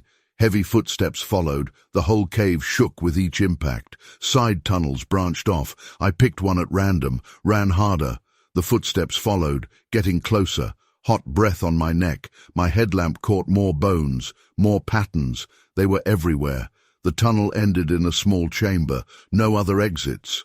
I turned around, raised my bear spray. It filled the tunnel entrance, 8 feet tall at least. Dark fur. Those arms, too long, too wrong. The face. I sprayed. The bear spray hit it directly. It didn't even flinch. A hand grabbed my jacket. Huge hand. Wrong shape. I slipped out of the jacket, dove between its legs, ran. The roar that followed shook rocks from the ceiling. I ran faster than I've ever run. Blind panic now, training forgotten. Footsteps thundered behind me, getting closer. The cave entrance appeared ahead. Daylight. I burst out into the rain, kept running. Something grabbed at my back. Claws or fingers ripped my shirt. I stumbled, rolled down the slope, came up running. The research station was a mile away. I ran the whole way. The other researchers found me in the parking lot. Covered in mud, bleeding from scratches I didn't remember getting. They sent a team to investigate, found my jacket, found my camera. The memory card was crushed, deliberately destroyed. But they found the cave, found the bones, the patterns. The official report called it an unusual predator den, suggested it might be used by multiple species. But I know what I saw. Those patterns, that face. This wasn't any known predator. This was something else, something that thinks, plans, creates. I still do field research, still study predator behavior, but I don't go into unmarked caves anymore, and I carry a bigger flashlight. The patterns show up sometimes, always after rain, always near caves with fresh claw marks. I don't investigate anymore. Some mysteries are better left alone. The textbooks say we've discovered all the large predators in North America, that there's nothing unknown left to find. They're wrong. There's something out there in those caves, something that arranges bones in patterns, something that thinks differently than any known animal. I know because I found its lair. I saw its work. I saw its face. I survived. But sometimes I wonder if it let me survive, if it wanted me to tell this story. Because those patterns weren't random. They meant something. Something was sending a message. So I tell this story as a warning. If you're hiking in the mountains and you find a cave with fresh claw marks, don't go in. No matter how strong your scientific curiosity, no matter how much you want to know. Because if you go looking for what made those marks, you might find it. And it will definitely find you.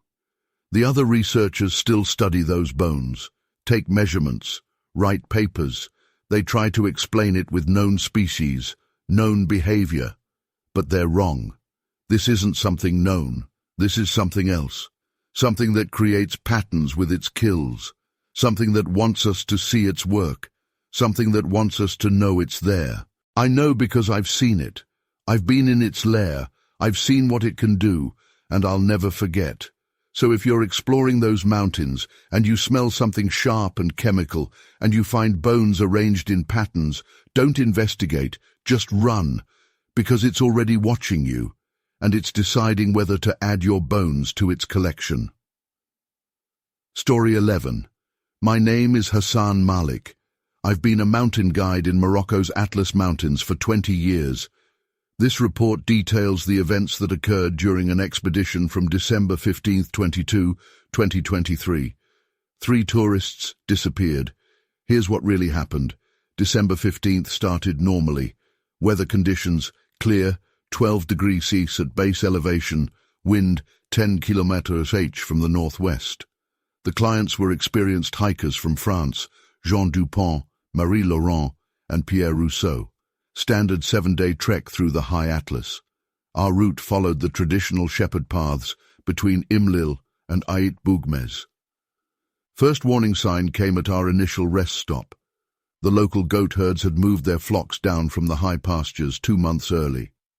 They spoke about strange noises in the night, about shadows that moved wrong. We made camp at 2,100 meters. The clients set up their tents. I checked the perimeter, standard procedure, found the first tracks then. Deep impressions in the soil, 40 centimeters long, 5 toes, clear claw marks. Stride length, 1.9 meters. Bipedal, not human. That night the temperature dropped suddenly. The goats in a nearby pen started bleating in panic. Then silence, complete silence. Even the wind stopped. A strong odor filled the air, like wet animal fur mixed with metal. Heavy footsteps circled our camp. The pattern was deliberate. 3 steps, pause, 3 steps, pause. Whatever it was, it maintained exact intervals. The sounds continued for 4 hours, always just outside our lamplight, always watching. December 16th. Dawn showed clear tracks around the camp. Perfect circles at precise distances, each circle slightly closer than the last. The creature had spent the night spiraling inward, studying our position from every angle. The prints were deeper than yesterday. It was no longer trying to hide its weight. We heard the first rhythmic knocking at noon, wood on wood, coming from the ridgeline above us. 3 knocks, pause, 3 knocks, the same pattern as the footsteps. Other knocks answered from different directions. At least 3 creatures, communicating. The local wildlife vanished. No birds, no insects. Even the lizards disappeared from their usual sunning spots. The silence felt wrong, like the mountains themselves were holding their breath, waiting. That night, the creatures began mimicking sounds. First animal calls, perfect imitations of eagles, wolves, goats, then machine noises, our stove, our cameras, our phones. By midnight, they were reproducing our conversations from earlier that day. Every word exact, every voice perfect. December 17th. The clients wanted to continue despite my warnings. We climbed higher, following our planned route. The tracks paralleled our path, sometimes on 2 legs, sometimes on 4. The creatures were herding us, using the terrain to guide our movement. We found the first cache at 2,500 meters, a natural cave filled with bones. Not just animal remains, I found climbing equipment, old backpacks, cameras, each item carefully arranged by type. Some pieces were decades old, others were recent. All showed signs of study and categorization. The cave walls had markings, geometric patterns, maps, mathematical sequences. The creatures weren't just collecting things, they were recording information, building knowledge. Some of the marks were fresh, made with modern tools. They were learning, adapting, evolving. That night, they tested our defenses, pressed against the tents, scraped the fabric, found every potential entrance, never attacked, just gathered information. My satellite phone died, then the GPS. Then every electronic device in camp, even our backup batteries were dead. December 18th. Weather changed suddenly. Temperature dropped to 2 degrees Celsius. Heavy fog rolled in. Visibility dropped to 10 meters. The creatures got bolder. We saw shadows moving in the fog. Tall figures, over 2 meters, moving with impossible grace for their size. The knocking continued all day. Different patterns now, more complex, like a language. The sounds came from all around us, creating a web of communication. The creatures were coordinating, planning. We were surrounded. Marie disappeared first. She walked to the stream for water. The fog swallowed her. We heard no scream, no struggle, just footsteps moving away, one set human, one set not. The creature had waited until she was alone. We searched for 4 hours, found only tracks. They told the story. Marie had stopped to photograph something. A creature had approached openly. She had taken 2 steps toward it. Then both sets of tracks headed into the mountains. No signs of force, no signs of resistance. That night, we heard Marie's voice, perfect reproduction of her morning conversation. The creatures played it back from different locations, creating a 3-dimensional web of sound. They were showing us their capabilities, showing us they could take us at will. December 19th. Pierre went missing at dawn. One moment he was breaking down his tent, the next, gone. The fog had thinned enough to see 30 meters. The creatures didn't need cover anymore. They were done hiding. Jean cracked, started running down the mountain. I tried to stop him. Running was the worst thing he could do. The creatures let him get 100 meters. Then they started calling his name, using Marie's voice, Pierre's voice, my voice. He stopped, confused. Then they took him too. I was alone now. The creatures surrounded my position. I counted at least 5 distinct individuals moving through my field of vision. Tall, muscular, covered in dark fur. Their movements showed intelligence, strategy. They weren't hunting for food. They were collecting specimens. One approached openly, stood just outside my tent, over 2 meters tall, long arms with retractable claws. Face showed clear signs of intelligence, forward-facing eyes, large cranium. It picked up Marie's dropped camera, studied it, took it apart, and reassembled it perfectly. The message was clear. They understood our technology, our behavior, our patterns. They had been watching humans for generations, learning, adapting. Now they were done observing. They were ready to interact on their terms. December 20th. I broke camp at first light. The creatures escorted me down the mountain, never closer than 50 meters, never further than 100. They wanted to ensure I left their territory, wanted to make sure I survived to deliver their message. The local authorities conducted a search, found nothing. The official report cites exposure and disorientation as the cause of disappearance. Says the clients must have gotten lost in the fog, must have fallen, must have died naturally. The evidence says otherwise.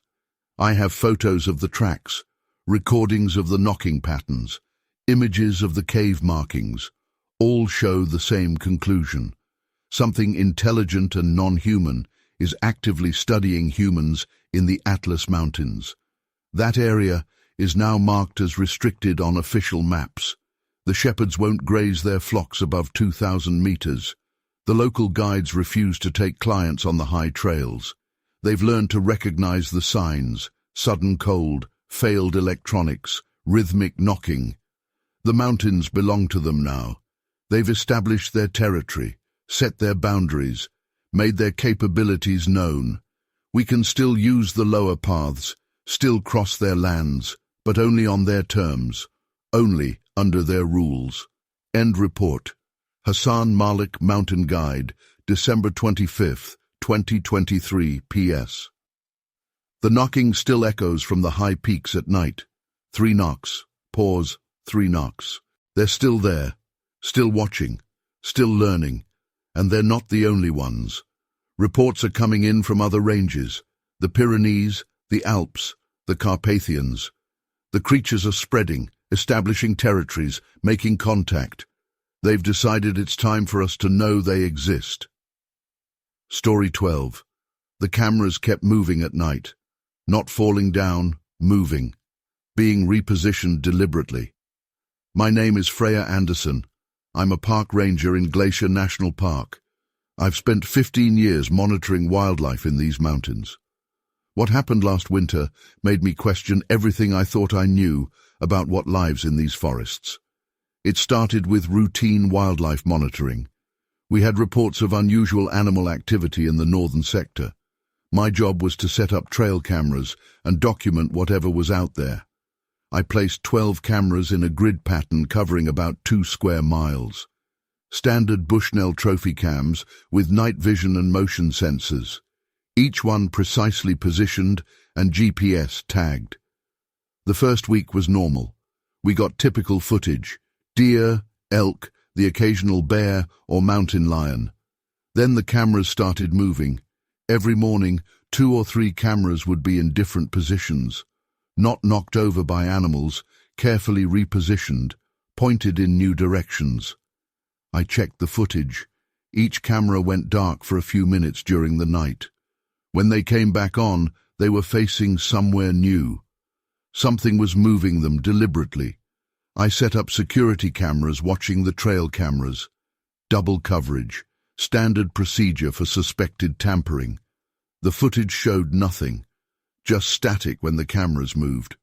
But we started getting different images on the relocated cameras. Strange ones. Shadows that were too tall to be bears. Dark shapes moving through the trees that didn't match any known animal profile. And the sounds. The audio recordings picked up noises I couldn't explain. Deep, rhythmic thumping, like something huge beating on tree trunks. The beating always started at sunset, always in a pattern: 3 quick hits, pause, 2 slow hits, pause, repeat. It wasn't random, it was communication. On day 10, I found the first prints. They were pressed into the mud near camera 7. Huge tracks, bigger than any I'd seen before. They looked almost human, but wrong. Too big, too deep. I measured them with my radio for scale. 17 inches long. The stride length between prints was over 6 feet. A new smell hit me. Sharp, chemical, like wet fur, but worse. My radio crackled with static. The same rhythm as the tree beats: 3 quick bursts, 2 slow ones. I called bass, just static. The sun was setting. The shadows got longer. The beating started, closer than ever before. 3 quick hits, 2 slow ones, pause, 3 quick, 2 slow, pause. It came from all directions, like I was surrounded. I checked the live feed on my tablet, all cameras showing static. Movement caught my eye. Something dark shifted between the trees. I raised my binoculars, caught a glimpse of something tall, much taller than a person. It turned its head. I saw its face for just a second. I dropped the binoculars. The beating got louder, faster. I ran. Heavy footsteps followed. The whole forest seemed to shake. I heard breathing behind me, deep, huffing breaths. My radio erupted in static. The sound hurt my ears. Something grabbed at my jacket. I felt claws or fingers catch the fabric. I slipped out of it, kept running. The ranger station appeared ahead, built of solid logs, safe. I slammed through the door, locked it. For hours, something circled the station. Heavy footsteps on the porch, deep breathing at the windows. Backup arrived at dawn. They found my jacket, found the binoculars. Both were carefully placed on Camera 7's post, deliberately positioned. All 12 cameras were gone, no trace of them. But one memory card was left behind, placed deliberately in the center of the grid. The footage showed something impossible. A face in the darkness, too tall, too wrong, then static. The official report called it equipment malfunction and wildlife interference. But I know what I saw. Those tracks, that face. This wasn't random animal activity. This was something else, something that thinks, plans, communicates. I still monitor wildlife in Glacier National Park, still set up cameras, but I don't check them alone anymore, and I never stay out after dark. The beating still happens sometimes, always at sunset, always the same pattern, 3 quick hits, 2 slow ones. I don't investigate anymore. Some mysteries are better left alone. The experts say we've documented every large animal in these mountains, that there's nothing unknown left to find. They're wrong. There's something out there, something that understands cameras, something that communicates through rhythm, something that wants us to know it's watching. I know because I've heard its message, seen its face. I survived. But sometimes I wonder if it let me survive, if it wanted me to tell this story. Because those beats weren't random. That pattern meant something. Something was trying to talk to us. So I tell this story as a warning. If you're in those mountains and you hear beating on trees, 3 quick, 2 slow, don't answer. Don't investigate. Don't try to understand. Just run. Because something is listening for a response. And if you answer, it will find you. The other rangers still set up cameras, still write reports. They try to explain it with known species, known behavior, but they're wrong. This isn't something known. This is something else. Something that watches us through our own cameras. Something that learns our technology. Something that wants us to see it. But only on its terms. I know because I've seen it. I've heard its message. I've seen its face. And I'll never forget. So, if you're monitoring wildlife in those mountains, and your cameras start moving at night, and you hear that beating pattern, don't try to film it. Just go. Because it's already filming you. And it's deciding what to do next. The beating still happens every sunset. Same pattern. 3 quick hits, 2 slow ones, a message in the darkness, waiting for someone to answer. But I won't answer. Not anymore. Because now I know what's listening. Story 13. My name is Dr. Chen Wei. I'm a botanical researcher specializing in high-altitude flora. This report documents my findings from a 3-month research expedition in the Sichuan Mountains from August to October 2023. What began as a standard botanical survey became something else entirely. August 1st. Established base camp at 2,800 meters elevation in the Min Mountains. Location selected for access to several rare medicinal plant species. Equipment: standard botanical research kit, plus motion-activated cameras for documenting wildlife interactions with target plants. The first anomaly appeared on August 5th. Found an elaborate structure in the canopy, 30 meters up. Not a bird's nest, not a primate shelter.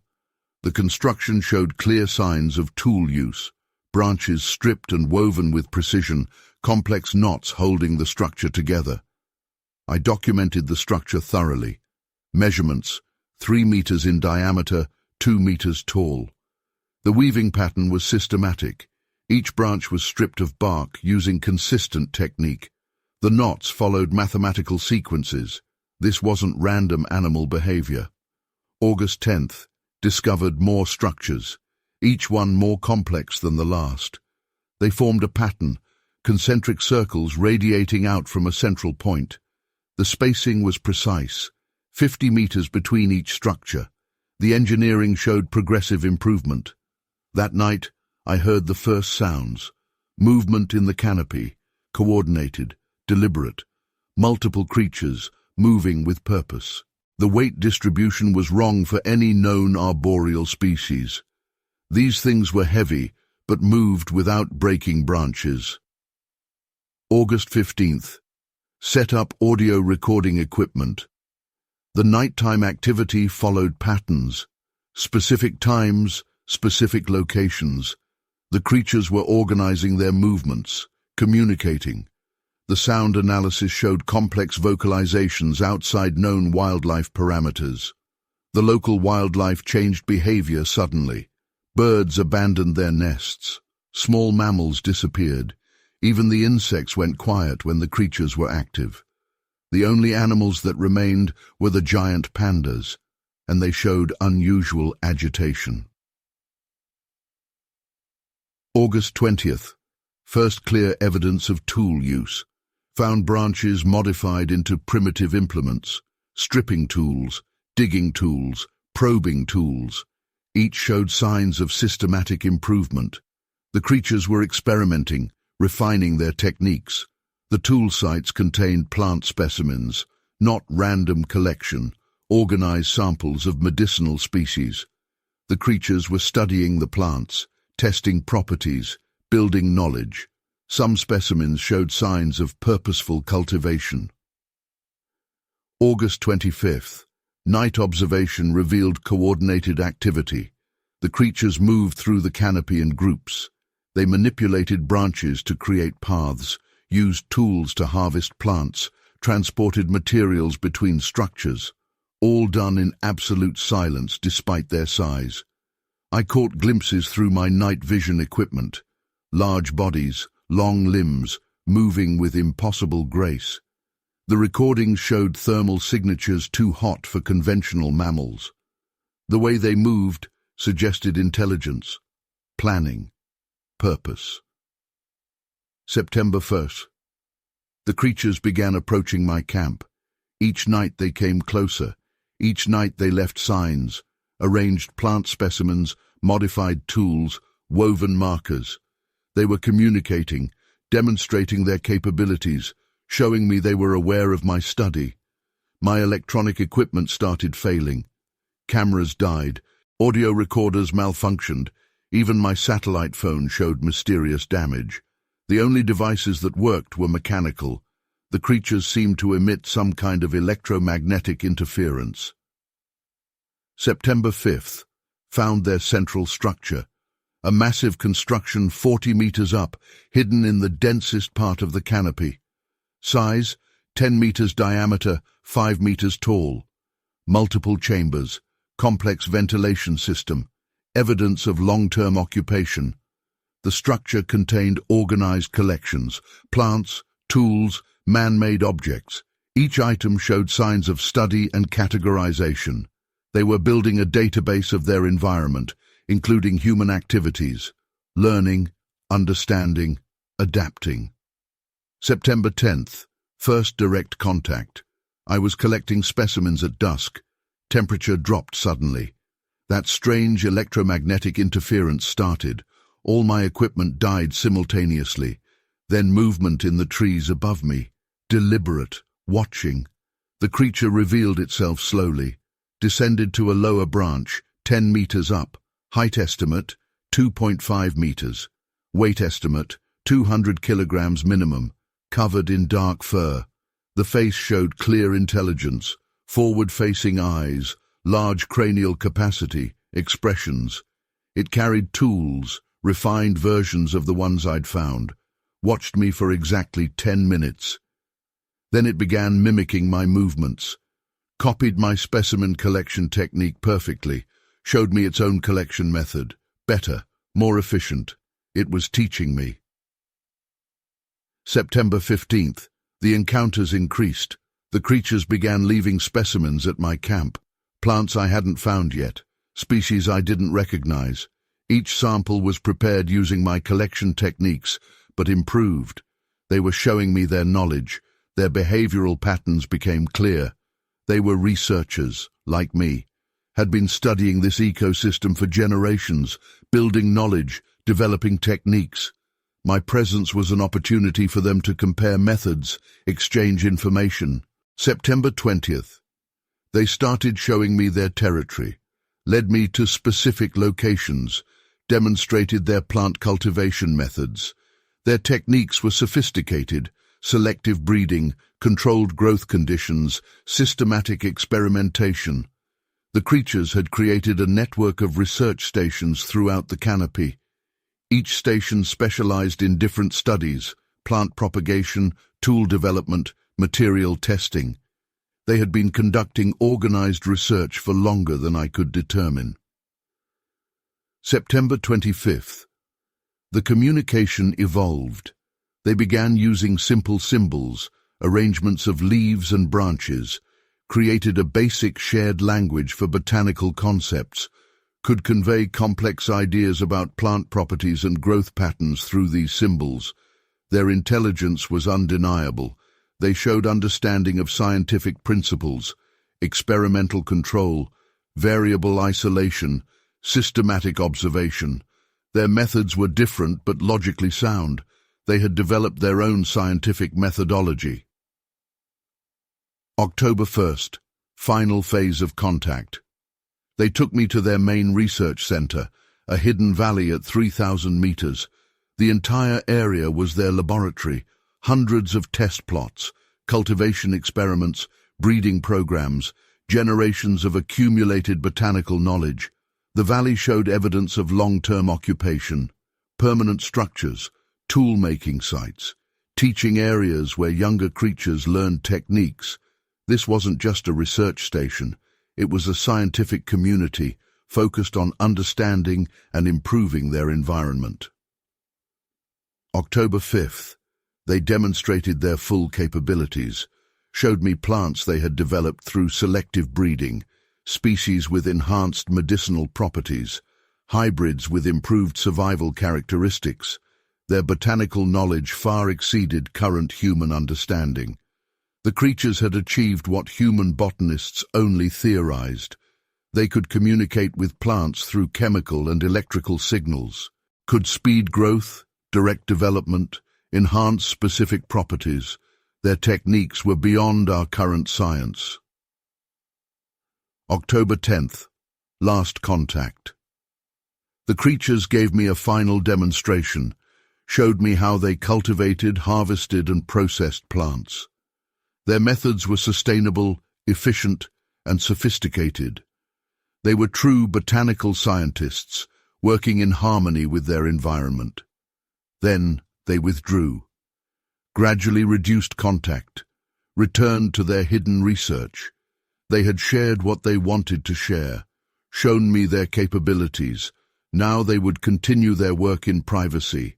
The evidence is extensive: photographs of structures, tool specimens, plant samples, recorded observations.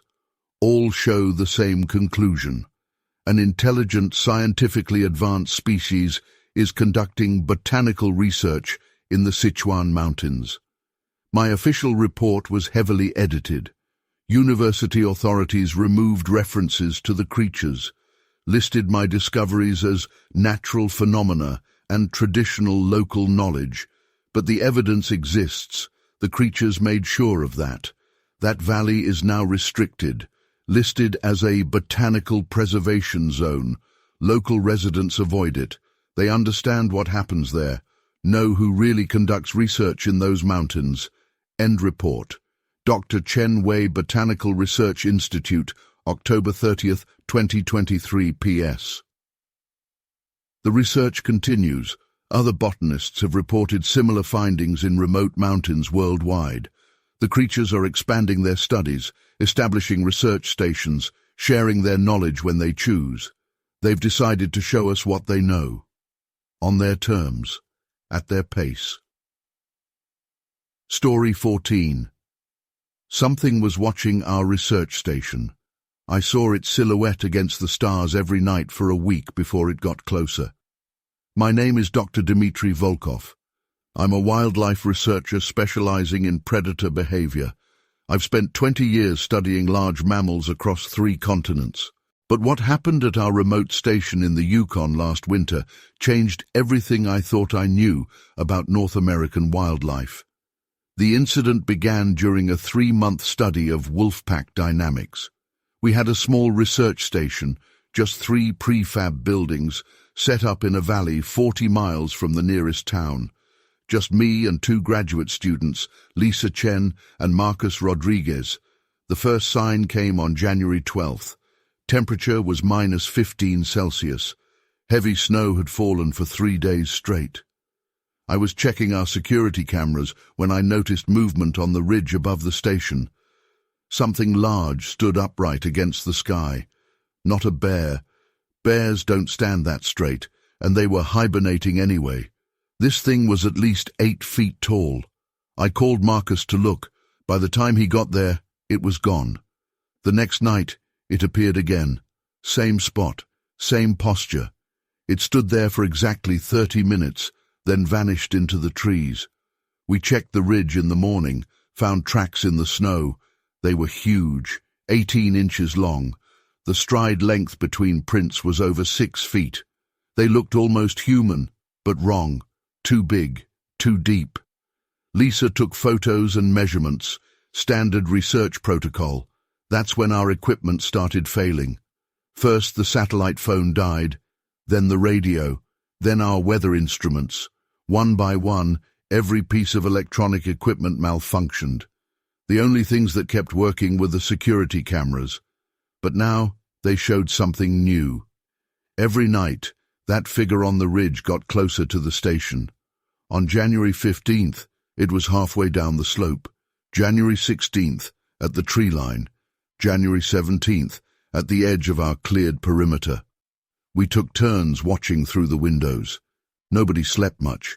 The smell started on January 18th. Sharp, chemical, like wet fur, but worse. It got stronger each night. Marcus wanted to leave. Lisa said we needed more data. I made the call to stay. Standard scientific procedure. Document everything. I was wrong. On January 19th, we found the first prints right outside the main building. The snow around the station was covered in them. They circled the buildings, over and over, getting closer with each loop. The cameras showed nothing, just static when the tracks were made. That night, the power went out. We had an emergency generator. It kicked in after 30 seconds. In those 30 seconds of darkness, we heard it. Heavy footsteps on the metal roof. Deep, rhythmic breathing, a sound like claws or fingers dragging across the walls. The generator lights came on. Something massive moved past the windows, too fast to see clearly. Just a dark shape, wrong shape. Lisa screamed. Marcus grabbed the rifle, standard issue for bear protection. I ran to the security monitors. All cameras showed static, except one. Camera 3 caught it in night vision, 8 feet tall at least. Long arms that nearly touched the ground, dark fur, and its face. The image went black. Something hit the main door, hard. The metal buckled inward. Another hit. The hinges started to pull free. "The back door!" I yelled. "Run!" We grabbed the emergency packs and ran. The main door exploded inward as we reached the back exit. I heard it enter, heavy footsteps shaking the whole building. We burst out into the snow. The temperature was -20 now. The wind cut like knives. I heard it following. Fast. Too fast for something that size. Marcus turned and fired the rifle. The sound that answered wasn't animal, wasn't human. It made my teeth hurt. We ran harder. The trees were 100 yards away. We might make it. Something grabbed Marcus's pack. I turned, saw him lifted off his feet, saw what lifted him. I fired my flare gun directly at it. The red light showed its face for just a second. It dropped Marcus. We ran. The trees were right there. Something grabbed at my jacket. Claws or fingers ripped through the fabric. I slipped out of it, kept running. We hit the tree line, kept going. The roar that followed shook snow from the branches. We ran for 3 hours. The emergency GPS finally got a signal. Search and rescue found us near the highway. All 3 of us had frostbite and hypothermia. They sent a team to the station. Everything was destroyed. Every piece of equipment smashed. Every computer demolished. But methodically, deliberately, like something had carefully taken apart everything that could record or measure or document. The security footage was gone. The cameras were crushed. But one thing was left intact. On the central monitor, someone or something had drawn a symbol in the frost. A complex pattern I'd never seen before. The official report called it vandalism and wildlife interference. But I know what we saw. Those tracks, that face. This wasn't random animal damage. This was something else, something that thinks, plans, communicates. I still do wildlife research, still study predator behavior, but I don't work at remote stations anymore, and I always have a backup generator. The symbols show up sometimes, drawn in frost on windows, carved into trees.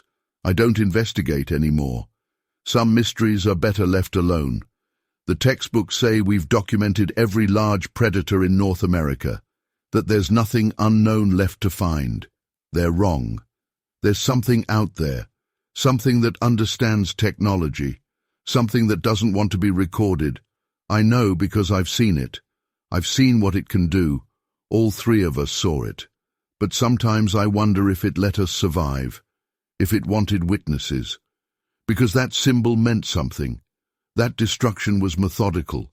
Something was sending a message. So I tell this story as a warning. If you're doing research in remote wilderness, and your equipment starts failing, and you see something watching from the ridge, pack up, leave. No matter how much data you might get, no matter how important the research. Because if you stay, like we did, you might document something, and it will document you too. The other researchers still go to remote stations, still set up instruments.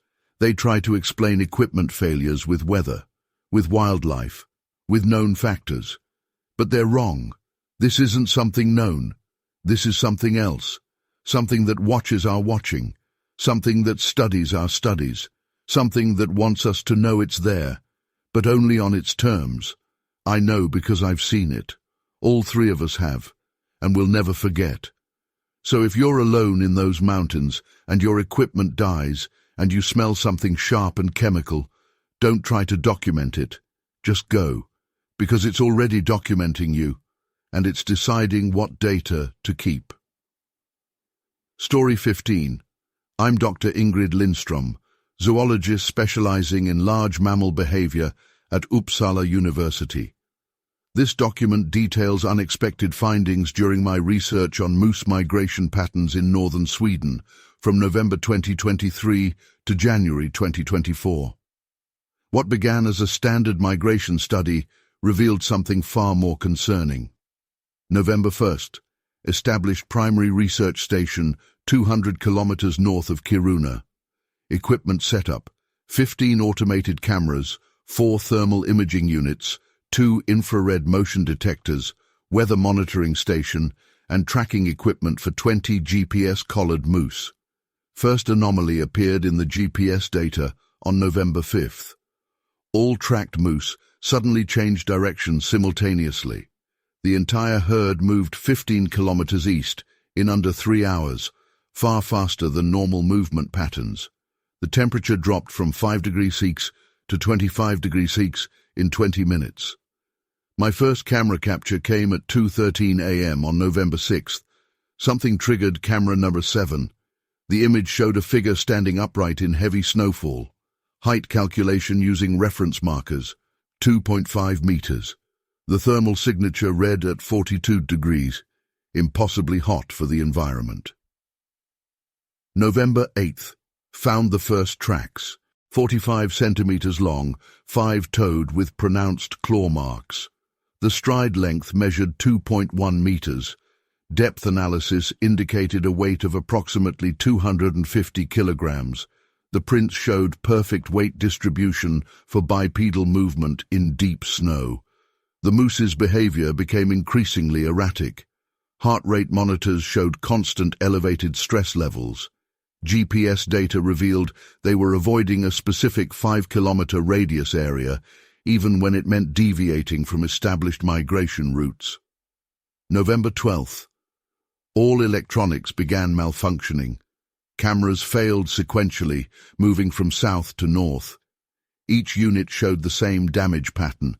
Circuitry burned out from intense electromagnetic interference. The pattern suggested deliberate systematic disruption. I found the first kill site that evening. Adult male moose, 650 kilograms. The carcass showed precise wounds, surgical cuts along the spine and rib cage, no feeding marks, no scavenging. The body was arranged pointing true north, with tracks showing the creature had oriented it deliberately. November 15th.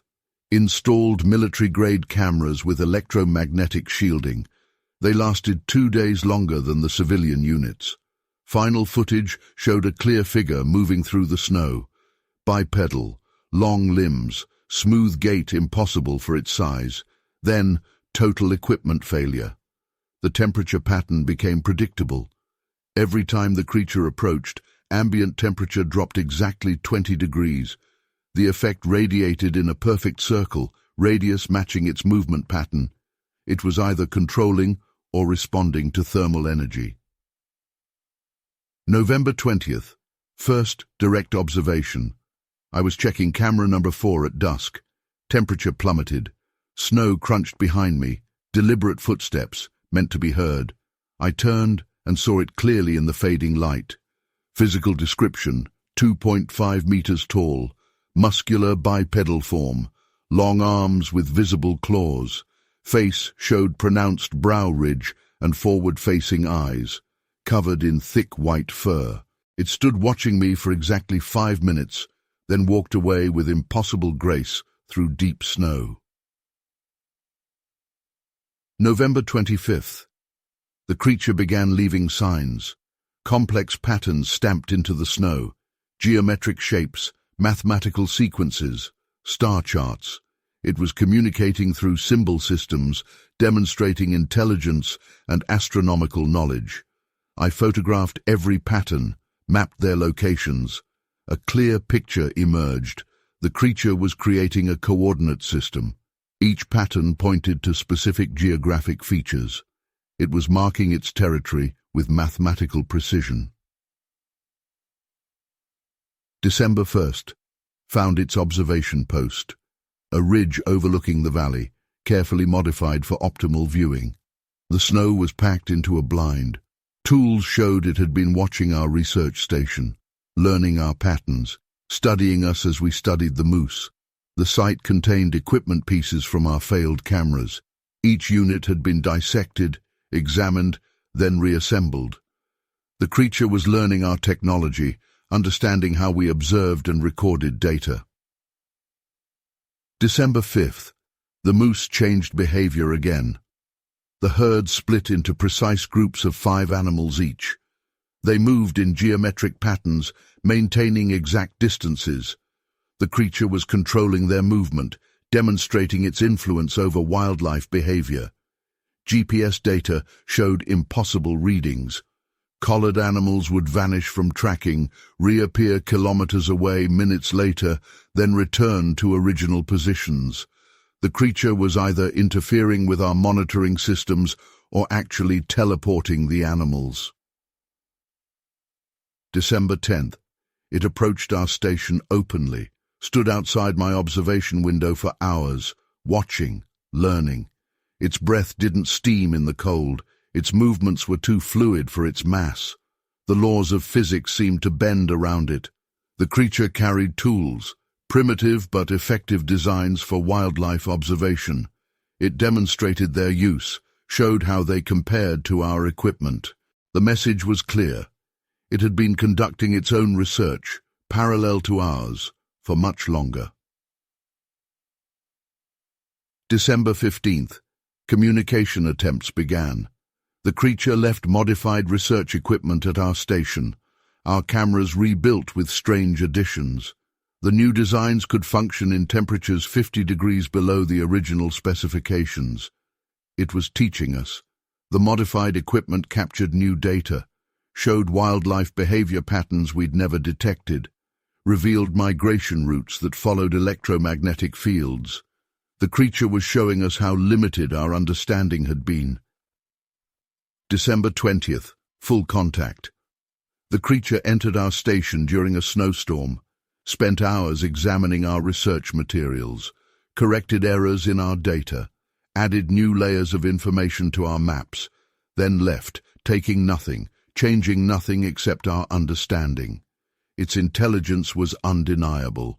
It demonstrated complete comprehension of our research methodology, then showed us better techniques. Its knowledge of the ecosystem far exceeded our current science. It had been managing wildlife movements for generations.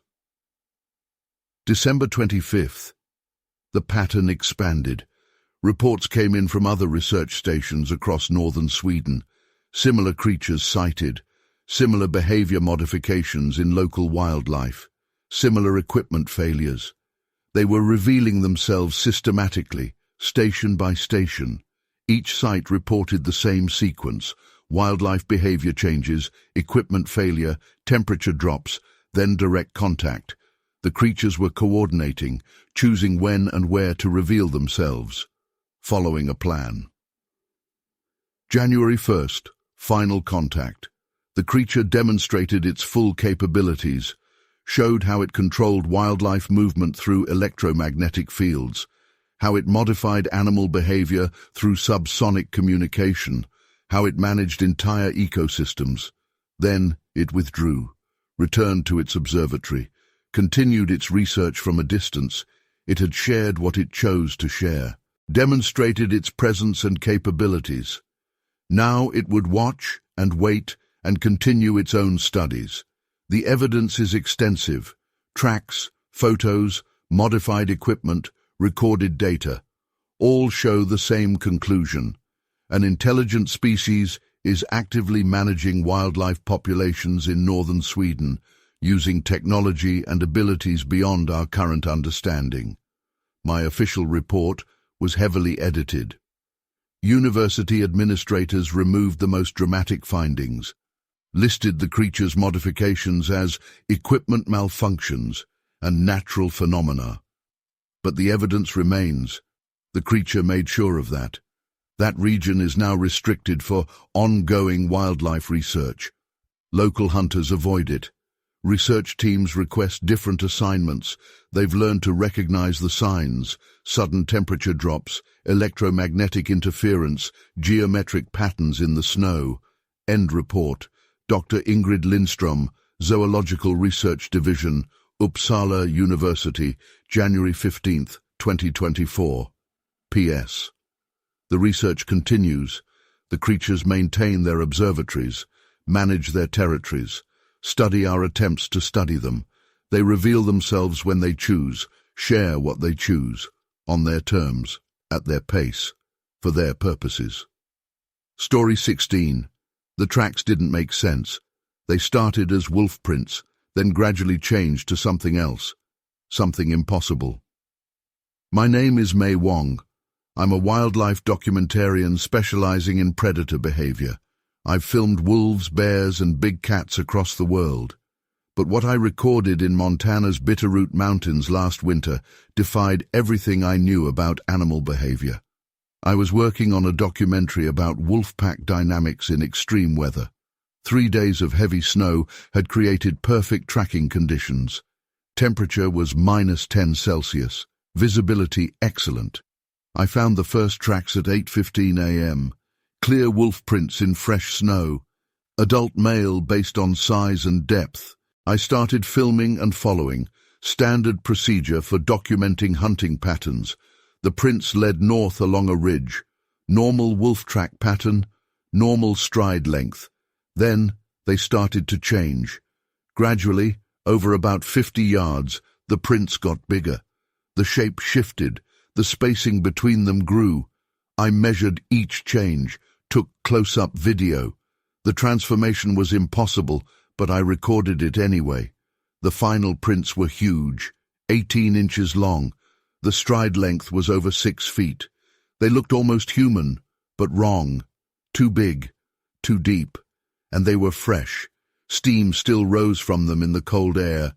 I smelled it then, sharp, chemical, like wet fur, but worse. My camera's autofocus started glitching. The screen showed static between shots. Something moved in the trees ahead. Something tall. I switched to the telephoto lens, caught a glimpse of dark fur, wrong shape for a bear. The thing moved between trees faster than anything that size should move. My hands shook as I filmed. The camera kept losing focus. A branch snapped behind me. I spun around. Nothing there. But the snow was stained dark red. I followed the stain. Found the kill site. An adult elk lay in the snow. Its neck was broken, not torn, not chewed, just snapped clean through. It took massive force to do that. Steam rose from the carcass. This had just happened. I heard chewing.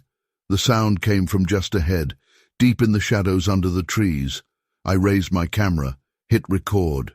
Something moved in the darkness, something huge. 2 eyes reflected my camera light. They were 8 feet off the ground.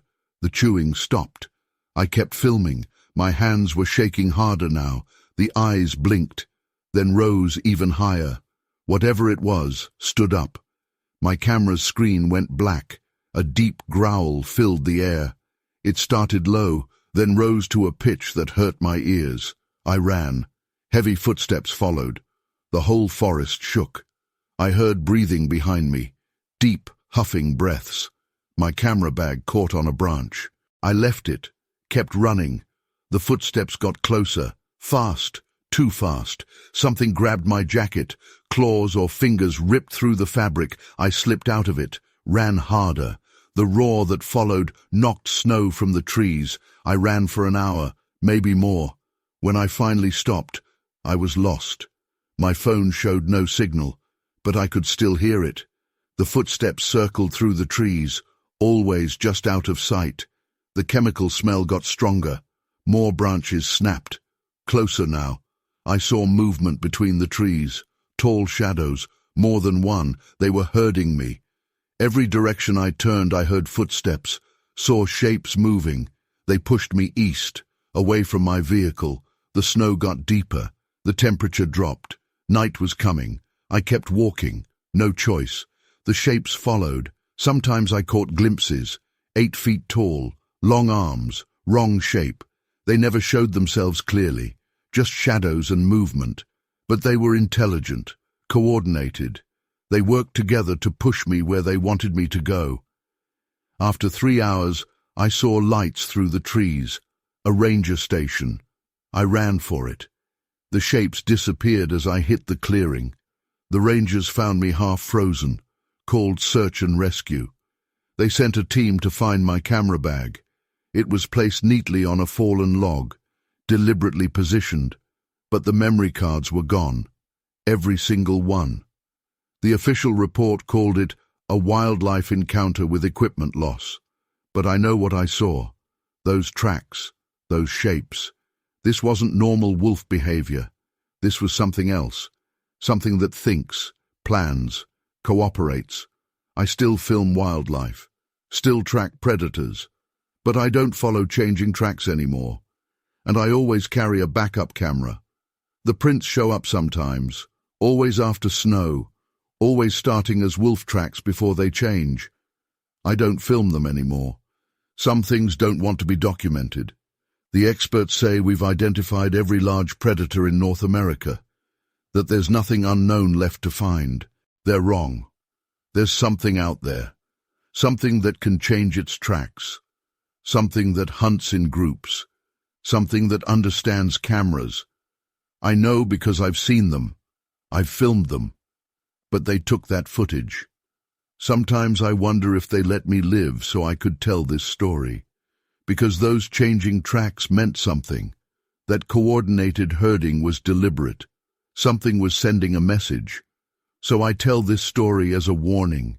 If you're filming wildlife, and you find tracks that change, and you smell something sharp and chemical, stop recording. Leave. No matter how good the footage might be, no matter how important the documentary, because if you keep filming, like I did, you might record something, and it will take that record from you. The other filmmakers still track wolves, still follow prints in the snow. They try to explain changing tracks with weather, with multiple animals, with known factors, but they're wrong. This isn't something known, this is something else, something that can change its shape, something that hunts together, something that wants us to know it's there, but only on its terms. I know because I've seen them, almost filmed them, and I'll never forget. So if you're in those mountains, and the wolf tracks start to change, and you see tall shadows between the trees, don't try to document it, just go, because they're already documenting you, and they're deciding what happens next. Story 17. I'm Diego Ramirez, Senior Park Guardian at the Alerce Andino National Park in Chile. This report covers events from March to May 2024, documenting a series of unusual predator activities that forced us to close the northern sector of the reserve. March 1st, first report came in from Ranger Station Number 3. 2 deer carcasses found 500 meters from the hiking trail. The damage pattern was unlike anything in my 15 years of experience. The spines were broken in exactly 3 places. The rib cages showed signs of being opened with tools. I arrived on site at 0730 hours. Temperature, 12 degrees C, light rain. The ground was soft enough to preserve tracks. What I found didn't match any known predator. The prints were 42 centimeters long, showing 5 toes with pronounced claw marks. Stride length, 1.8 meters. The tracks told a story I didn't want to read. This wasn't random predation. The creature had herded the deer deliberately, using terrain features to guide them. The kills were precise. No wasted movement, no feeding marks, just clean, efficient execution. March 5th. 3 more carcasses appeared. Same pattern, different location. This time I found tool marks in the surrounding trees, deep cuts in the bark, 2.5 meters high. The cuts formed geometric patterns, not random damage, intentional communication. The local wildlife changed behavior suddenly. Birds abandoned their nests, small mammals disappeared. Even the insects went quiet in a 3-kilometer radius around the kill sites. The only animals that remained were the deer, and they were behaving strangely. March 10th. Night patrol picked up the first sounds, a rhythmic knocking echoing through the forest. 3 beats, pause, 3 beats. The pattern repeated for hours. Analysis showed the sounds were too precise to be natural, too coordinated. I set up surveillance equipment around the latest kill site, motion sensors, infrared cameras, audio recorders. Everything failed within 24 hours. The electronics showed identical damage patterns, like they'd been exposed to intense electromagnetic fields. March 15th. Found the first structure, a shelter built 20 meters up in an old growth alerce tree. The construction showed clear tool use. Branches were cut and woven with precision. The joints were secured with complex knots. This wasn't animal behavior. Inside the shelter, collected specimens. Animal parts preserved using primitive but effective techniques. Man-made objects arranged by type and complexity. Each item showed signs of systematic study. The creature was building a research collection. March 20th. First direct contact. I was checking trail cameras at dusk. Temperature dropped 15 degrees in minutes. All my equipment died simultaneously. Then footsteps behind me. Heavy, deliberate. Something wanted me to know it was there. I turned slowly. It stood 30 meters away. Height, approximately 2.4 meters. Weight estimate, 200 kilograms. Bipedal stance, long arms with visible claws. The face showed clear intelligence, forward-facing eyes, pronounced brow ridge, expressions that were almost human. It carried tools, primitive but effective designs. Wood and stone implements for cutting, scraping, probing. Each tool showed signs of systematic improvement. The creature had developed its own technology, refined through generations of use. March 25th. The pattern escalated. More structures appeared in the canopy. More kills with that same surgical precision. The creature was establishing territory, demonstrating capabilities. Each display was more complex than the last. Local hunters reported similar findings across the region. Each description matched: tall, bipedal, tool-using. Each encounter involved failed electronics and sudden temperature drops. Each time, the creature demonstrated awareness of human behavior patterns. April fur found its main camp. A series of connected shelters high in the canopy, spanning several large trees. The site showed long-term occupation, tool-making areas, food processing stations, observation posts overlooking major game trails. The camp contained more evidence of intelligence: star charts carved into bark, maps of the territory, mathematical sequences. The creature was recording data, building knowledge. Some of the marks were fresh, made with modern tools taken from hikers. April 5th. The creature began active communication, left modified versions of our trail cameras at ranger stations. The new designs worked better than the originals. Could function in conditions that should have been impossible. It was teaching us. The modified equipment captured new data, showed wildlife patterns we'd never detected, revealed hunting territories that followed geometric principles.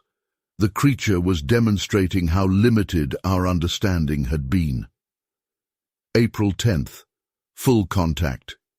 The creature approached our main ranger station during a storm, spent hours examining our wildlife records, corrected errors in our data, added new layers of information to our maps, then left, taking nothing, changing nothing except our knowledge.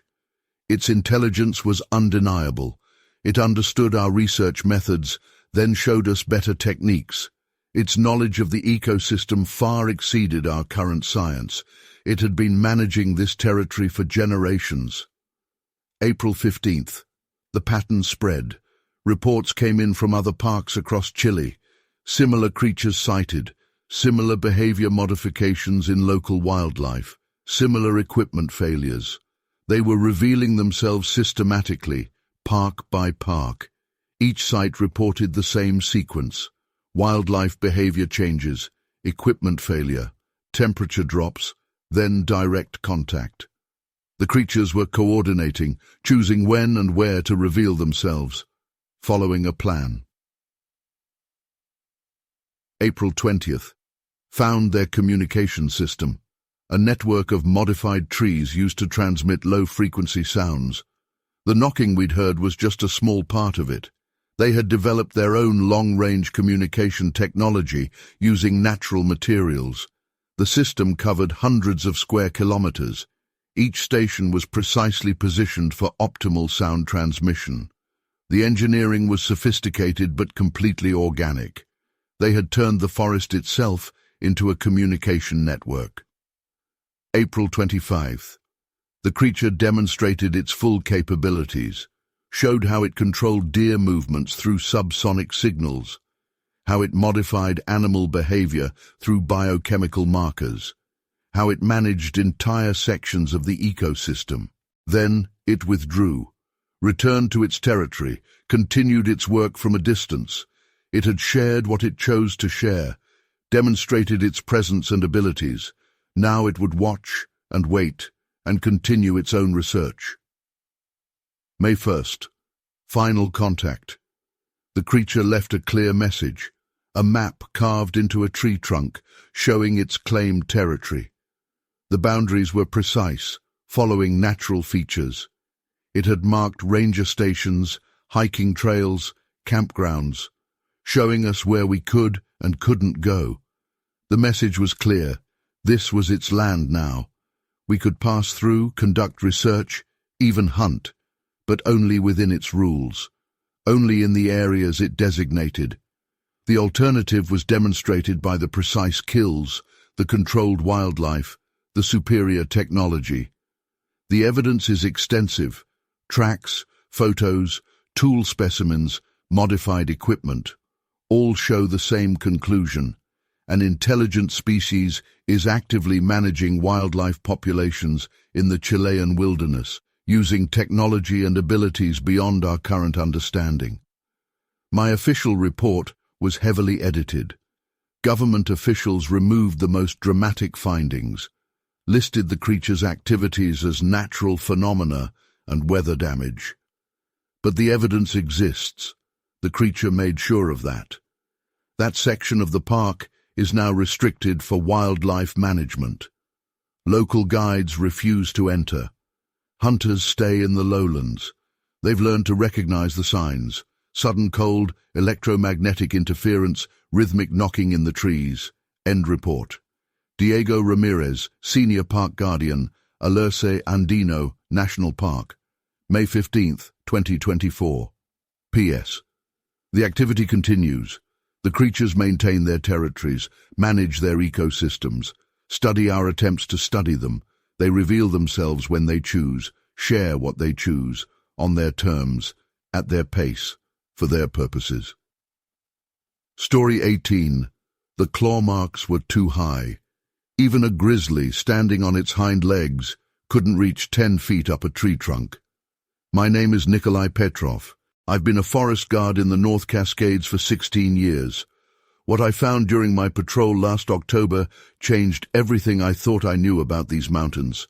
It was a routine night patrol, temperature around 40 degrees Fahrenheit, light rain, poor visibility. The first marks appeared at 9:45 p.m. My flashlight caught them on an old-growth cedar. 3 parallel gouges cut deep into the bark, 10 feet off the ground. Each groove was 4 inches wide and 8 inches long. I've documented hundreds of bear marks. These were different. The spacing was wrong, the height impossible. I photographed them, took measurements, standard procedure. The smell hit me then, sharp, chemical, like wet fur but worse. It burned my nose, my radio crackled, just static. More marks appeared on other trees, all at the same height, all fresh. Sap still dripped from the gouges. Something had just made these marks, something big. The chemical smell got stronger. My eyes started watering. Branches cracked in the darkness. Heavy footsteps moved through the underbrush. I swept my flashlight beam through the trees, caught movement. Something dark shifted between trunks. It was tall, much taller than a person. I radioed base, more static. The footsteps got closer. The ground vibrated with each impact. I heard breathing, deep, rhythmic huffs. My own breathing quickened. Sweat ran down my back despite the cold. Something moved behind me. Fast, too fast for its size. I spun around. My light caught something for just a second. 8 feet tall at least. Dark fur, wrong shape. It ducked behind a tree too slim to hide something that big. But it vanished. More footsteps, coming from 3 directions now. The chemical smell was overwhelming. My radio burst into static. The sound changed pitch, became rhythmic, like breathing. I switched it off. Another crack behind me. Closer. I turned slowly. It stood there, right there in my flashlight beam. The face. I ran. Heavy footsteps followed. The whole forest shook. Branches whipped my face as I ran. I stumbled over roots. The breathing got closer, hot air on my neck. Something grabbed my jacket, claws or fingers ripped through the fabric. I slipped out of it, kept running. The ranger station was a mile away. I ran the whole distance. The roar that followed shook needles from the trees. I slammed through the station door, locked it.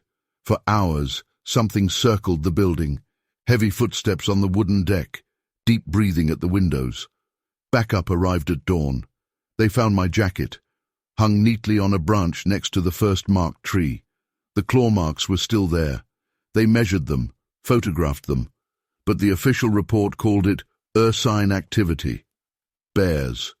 They blamed it on bears. But I know what I saw. Those marks, that face. This wasn't any known predator. This was something else. Something that thinks, plans, marks its territory. I still patrol these forests, still check for signs of predators, but I don't work nights anymore, and I carry a bigger flashlight. The marks show up sometimes, always 10 feet high, always in threes. I don't investigate anymore. Some mysteries are better left alone. The experts say we've documented every large animal in these mountains, that there's nothing unknown left to find. They're wrong. There's something out there, something that marks trees too high for any known animal to reach, something that moves too fast for its size. I know because I've seen it. I've documented its marks. I survived. But sometimes I wonder if it let me survive, if it wanted me to tell this story. Because those marks weren't random. That pattern meant something. Something was sending a message. The smell comes back sometimes. Sharp. Chemical. Wrong.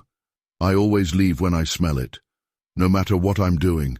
No matter how important the patrol. Because now I know what makes that smell. The other guards still check the marks. Still write reports. They try to explain 10-foot-high claw marks with known animals, known behavior. But they're wrong. This isn't something known. This is something else. Something that marks its territory higher than any bear can reach. Something that wants us to see its marks.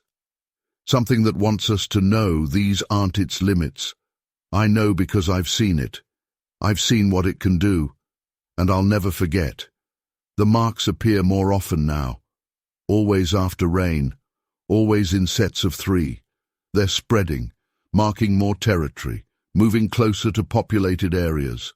I file the reports, take the measurements, write ursine activity in the forms. But I know better. So I tell this story as a warning. If you're in these mountains and you find claw marks too high on the trees and you smell something sharp and chemical, leave.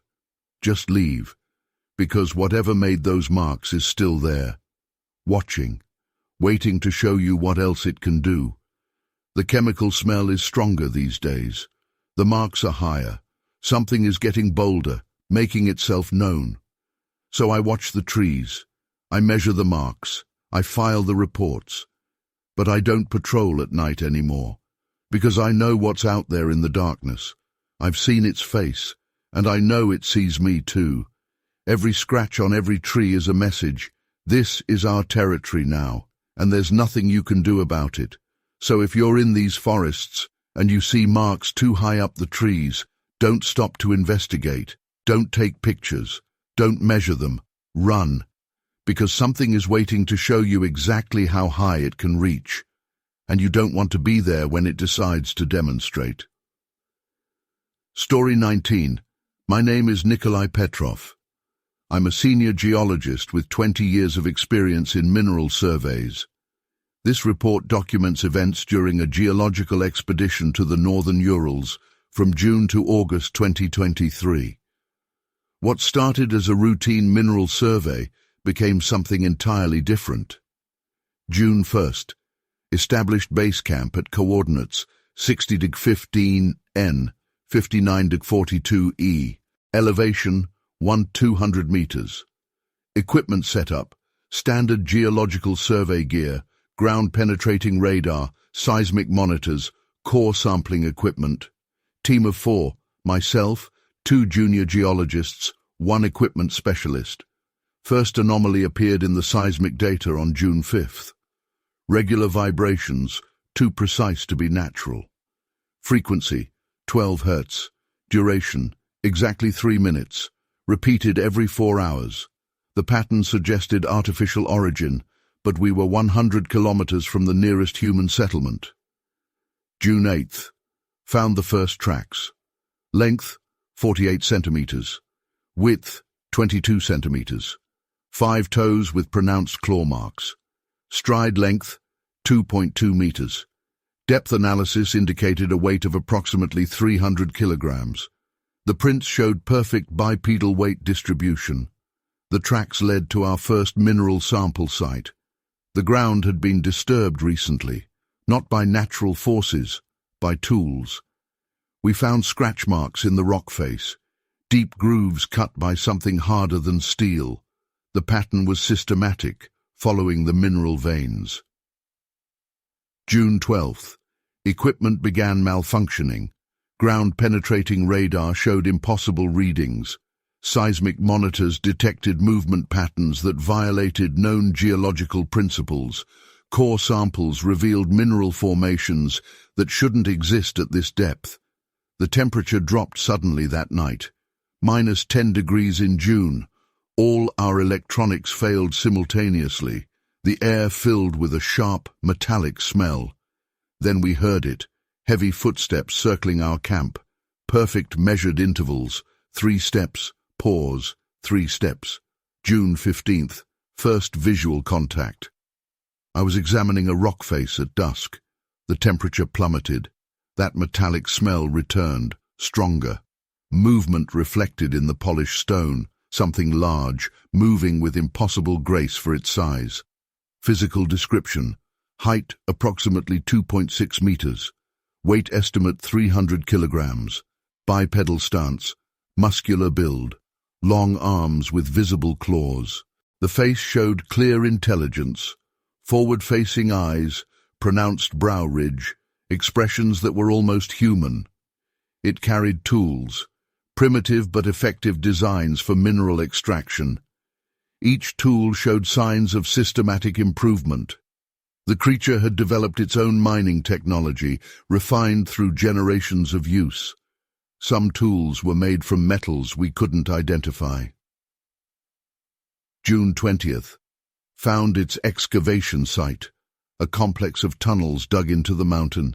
The engineering was sophisticated. Perfect support structures, efficient ventilation system, advanced understanding of geological principles. This wasn't just mining, it was scientific research. The tunnels contained equipment pieces from our failed sensors. Each unit had been dissected, examined, then reassembled. The creature was learning our technology, understanding how we studied the Earth. Its own methods were different, but equally advanced. June 25th. The creature began leaving signs, mineral samples arranged in precise patterns, mathematical sequences carved into rock faces, maps of underground formations. It was demonstrating knowledge, showing us how limited our understanding had been. The patterns revealed mineral deposits we hadn't detected, showed fault lines our equipment missed, mapped cave systems that didn't appear on any survey. The creature had spent generations studying these mountains. It knew things our science hadn't discovered. July 1st. Direct interaction began. The creature approached our camp openly, spent hours examining our geological samples, corrected errors in our analysis, added new layers of information to our maps, then left, taking nothing, changing nothing except our understanding. Its intelligence was undeniable. It demonstrated complete comprehension of geological principles, then showed us better methods. Its knowledge of the mountain's structure far exceeded our current science. It had been studying these formations for generations. July 5th. The pattern expanded. Reports came in from other survey teams across the Urals. Similar creatures sighted, similar equipment failures, similar displays of geological knowledge. They were revealing themselves systematically, site by site.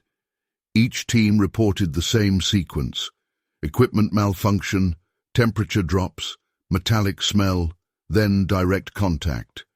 The creatures were coordinating, choosing when and where to reveal themselves, following a plan. July 10th. They showed us their main complex, a network of tunnels stretching for kilometers, research stations studying mineral formation, laboratories testing new extraction methods. They had developed an entire scientific civilization underground. The complex contained evidence of long-term occupation, tool-making areas, material testing stations, teaching spaces where younger creatures learned techniques. This wasn't just a mining operation, it was a research institute dedicated to understanding the Earth. July 15th, full demonstration of capabilities. They showed us how they located mineral deposits using natural electromagnetic fields, how they predicted seismic activity through subsonic monitoring, how they managed entire geological systems. Their technology was both primitive and advanced.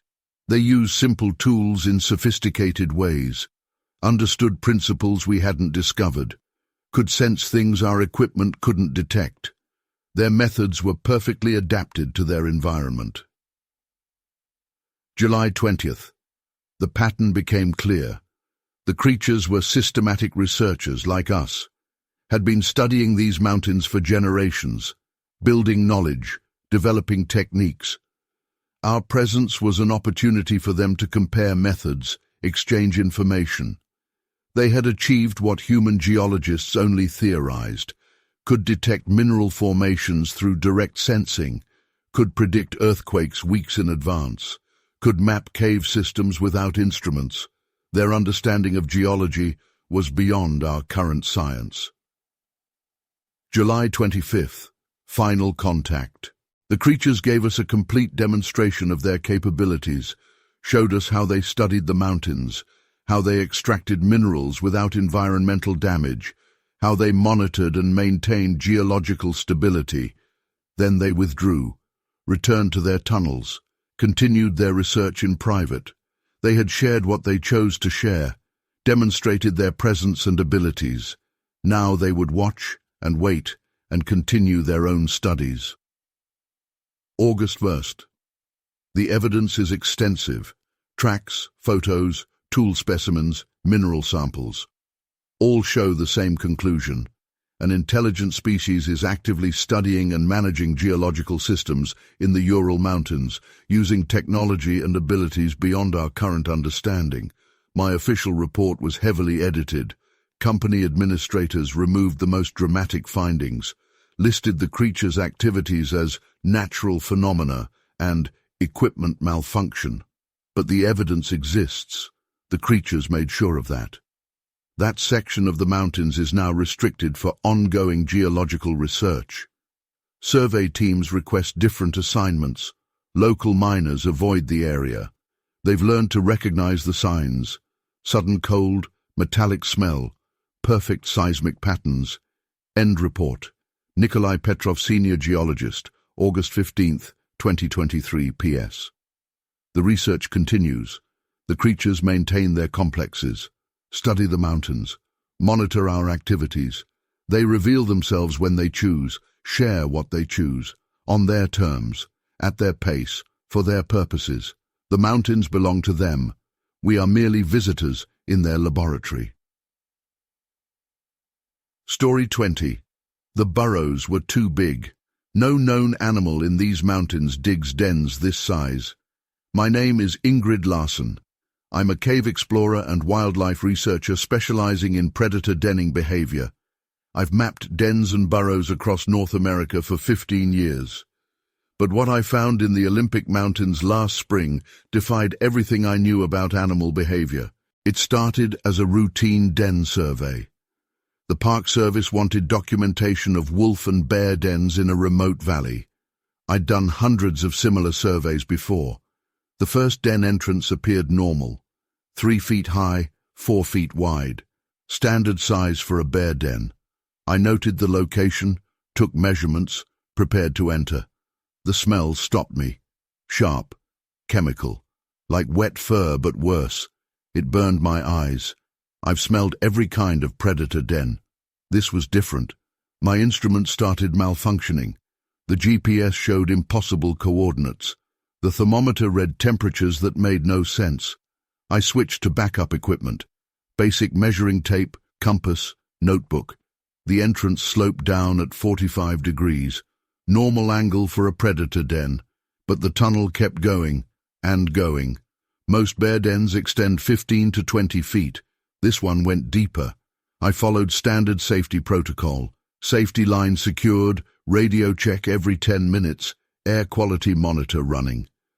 At 50 feet in, the tunnel opened into a chamber. My headlamp showed claw marks on the walls, deep gouges in solid rock. Each mark was 5 inches wide. The chamber was huge, 30 feet across at least. The ceiling rose to 12 feet. No known animal digs chambers this big. I documented everything, took measurements, drew diagrams.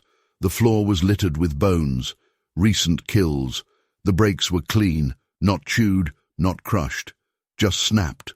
More tunnels branched off the main chamber, at least 6 of them. They formed a pattern, a deliberate pattern. This wasn't random burrowing, this was planned. My radio crackled. Static replaced the regular check-in signal. The chemical smell got stronger. Something moved in one of the side tunnels. I swung my headlamp toward the sound. The beam showed more bones, more claw marks, and tracks in the dirt. They were huge, 18 inches long, almost human-shaped, but wrong. The tracks were fresh. My hand shook as I measured them. The stride length between prints was over 6 feet. More movement. A different tunnel this time. Something was circling around behind me. I heard breathing, deep, rhythmic huffs. My headlamp caught movement, just for a second, 8 feet tall at least. Dark fur, wrong shape. It ducked into another tunnel. The breathing got closer, coming from multiple directions now. They were herding me deeper into the den system. I started backing toward the entrance tunnel. My radio burst into static, a high-pitched squeal that hurt my ears. I switched it off. More movement, closer. The chemical smell was overwhelming now.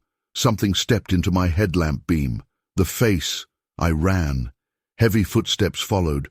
The whole tunnel system shook. I hit my head on the low ceiling, kept running. The safety line snapped. Something grabbed at my pack. Claws or fingers ripped through the fabric. I slipped out of it, kept running. The entrance was ahead. Daylight. I burst out into the sun. The roar that followed shook rocks loose from the cliff face. I ran all the way back to my vehicle. Search and rescue found my pack the next day, placed neatly at the den entrance. But my cameras were gone. My notebooks were gone. All my documentation had vanished. They searched the den system, found the bones, the claw marks, the tracks. But the tunnels had collapsed. All 6 side passages were blocked by cave-ins, too perfect to be natural. The official report called it an unusually large bear den complex. But I know what I saw. Those tunnels, that face. This wasn't any known animal's den. This was something else. Something that thinks, plans, builds. I still study predator dens, still map cave systems. But I don't go into unmarked burrows anymore, and I always carry backup lights. The entrances appear sometimes, always after rain, always in patterns of 6. I don't investigate anymore. Some mysteries are better left alone. The experts say we've documented every large burrowing animal in North America, that there's nothing unknown left to find. They're wrong. There's something out there. Something that digs dens too big for any known animal. Something that plans its tunnels in patterns. I know because I've been in its lair. I've seen its work. I survived. But sometimes I wonder if it let me survive. If it wanted me to tell this story. Because those tunnel patterns meant something. Those collapsed passages were deliberate. Something was sending a message. So I tell this story as a warning. If you're exploring caves and you find entrances too big for any known animal and you smell something sharp and chemical, Don't go in. Just don't. No matter how interesting the site, no matter how important the research. Because if you go deep enough, like I did, you might find what dug those tunnels, and it will find you too. The other researchers still map dens, still write reports. They try to explain massive tunnel systems with known animals, known behavior, but they're wrong. This isn't something known. This is something else, something that builds underground cities, something that wants us to see its work, but only on its terms. I know because I've seen it. I've been in its home, and I'll never forget.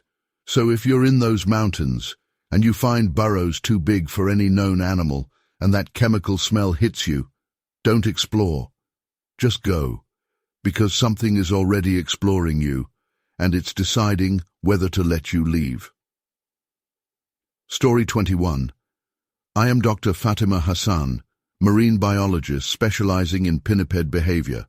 This report documents unusual findings during my research on seal populations along Norway's northern coast from September to December 2023. What began as a standard population study revealed something far more disturbing. September 1st. Established research station at 69°, 17° E, near Tromsø. Equipment set up, underwater cameras, sonar arrays, satellite tracking devices on 30 harbor seals.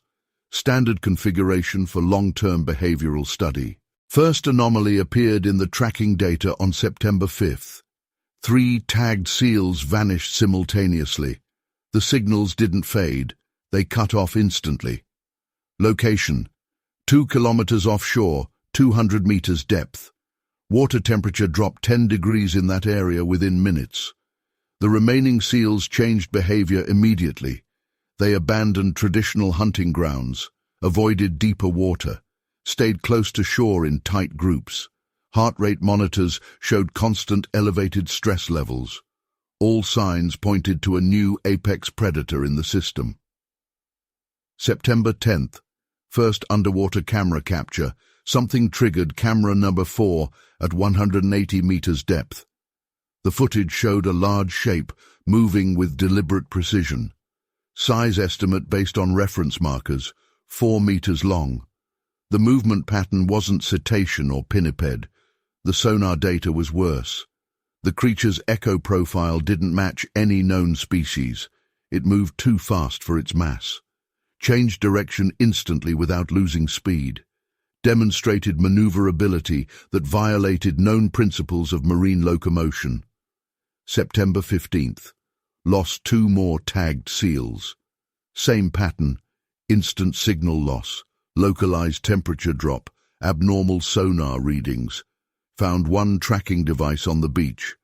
The titanium housing had been opened with surgical precision. The electronics were completely dissected. The device showed signs of methodical examination. Each component had been carefully removed, studied, then replaced. The creature wasn't just destroying our equipment, it was learning how it worked, understanding our research methods. September 20th, first physical evidence. Found unusual marks on surviving seals. Clean, precise cuts along the blubber layer. No signs of predation or feeding. The wounds were experimental, like surgical biopsies. The creature was collecting tissue samples. The cutting pattern showed tool use. The edges were too clean for claws or teeth. The depth was consistent, exactly 2.5 centimeters. Each cut was placed to avoid vital organs.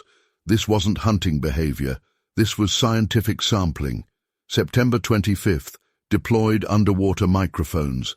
Recorded vocalizations unlike any known marine species, complex patterns, repeated sequences.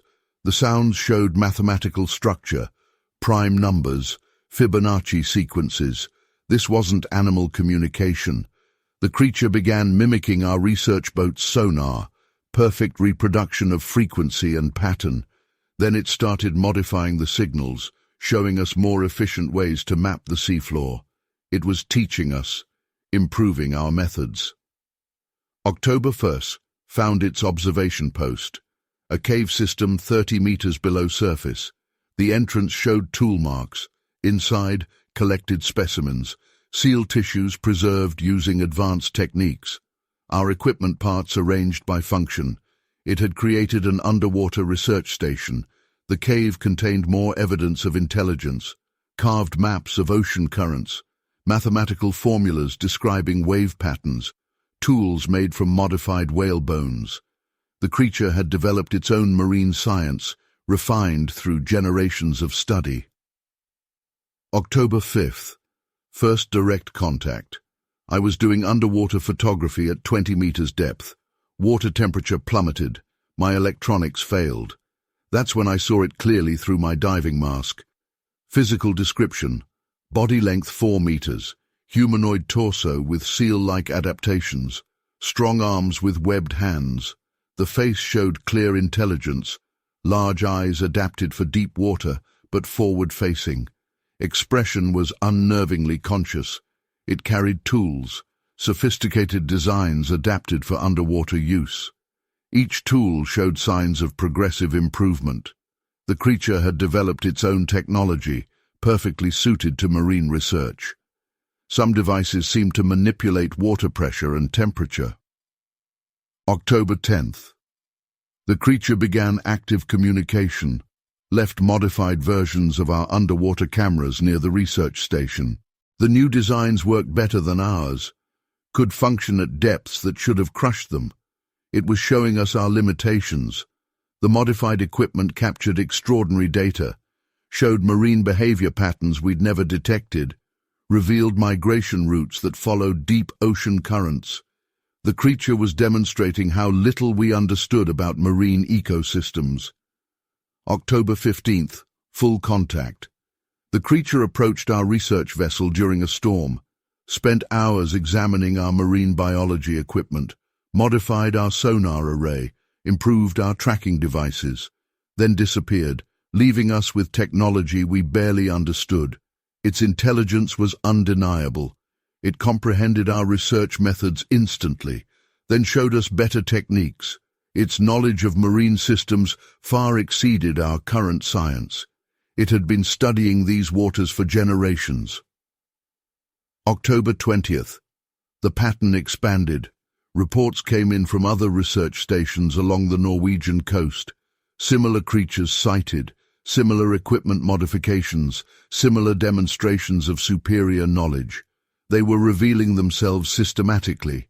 Each site reported the same sequence: equipment failures, temperature anomalies, specimen collection, then direct contact. The creatures were coordinating, choosing when and where to reveal themselves, following a plan. October 25th. Found their main research complex, a network of caves at 300 meters depth. The site showed long-term occupation, laboratory areas, specimen storage, teaching spaces where younger creatures learned techniques. This wasn't just a single researcher, it was an entire scientific community. The complex contained technology we couldn't comprehend, devices that manipulated water pressure, tools that controlled local temperature, equipment that communicated through means we couldn't detect. Their science had developed in a completely different direction from ours. November 1st. They demonstrated their full capabilities, showed how they tracked marine migrations through pressure changes, how they communicated across ocean basins, how they managed entire marine ecosystems. Their understanding was comprehensive and precise. Then they withdrew, returned to their deep water laboratories, continued their research in private. They had shared what they chose to share, demonstrated their presence and abilities. Now they would watch and wait and continue their own studies. November 15th. The evidence is extensive. Photographs, recordings, tissue samples, modified equipment, all show the same conclusion. An intelligent species is actively studying and managing marine ecosystems off Norway's coast, using technology and abilities beyond our understanding. My official report was heavily edited.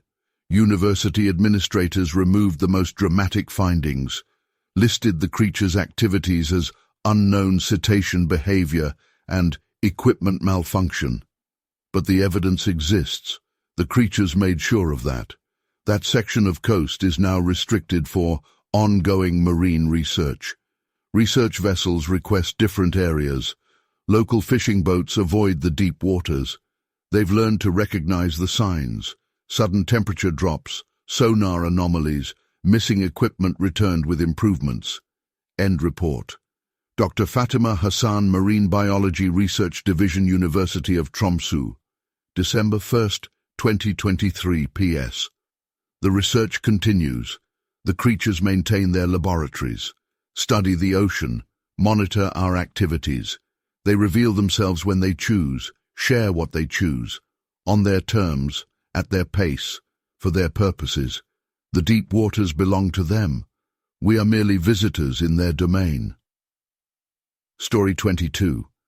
The dead animals were arranged in perfect circles.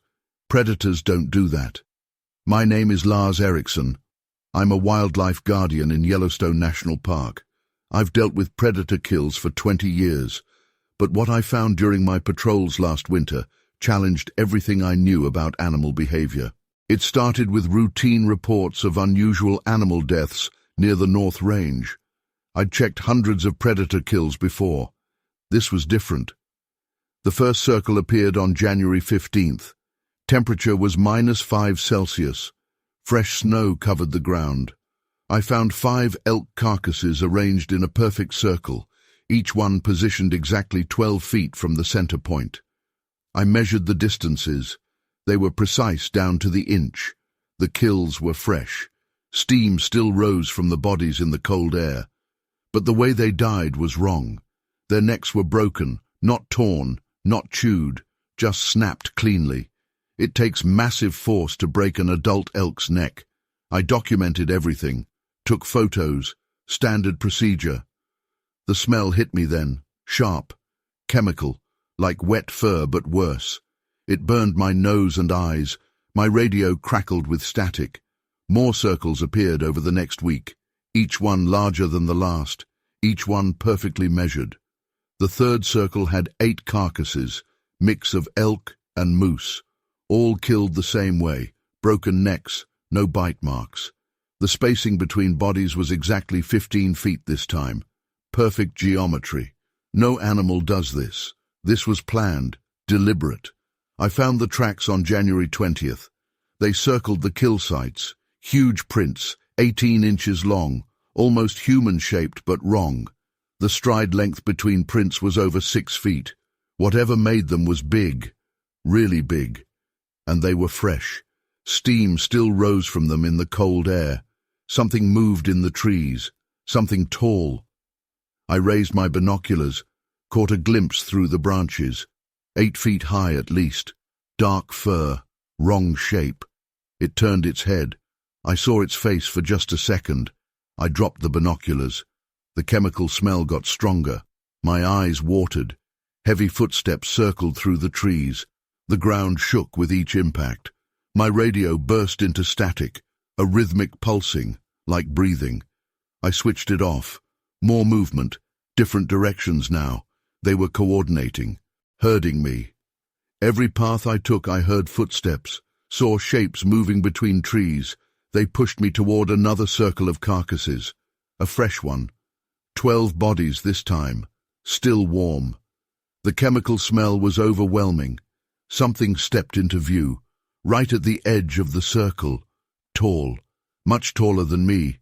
Then another, and another. They emerged from the trees, surrounded me.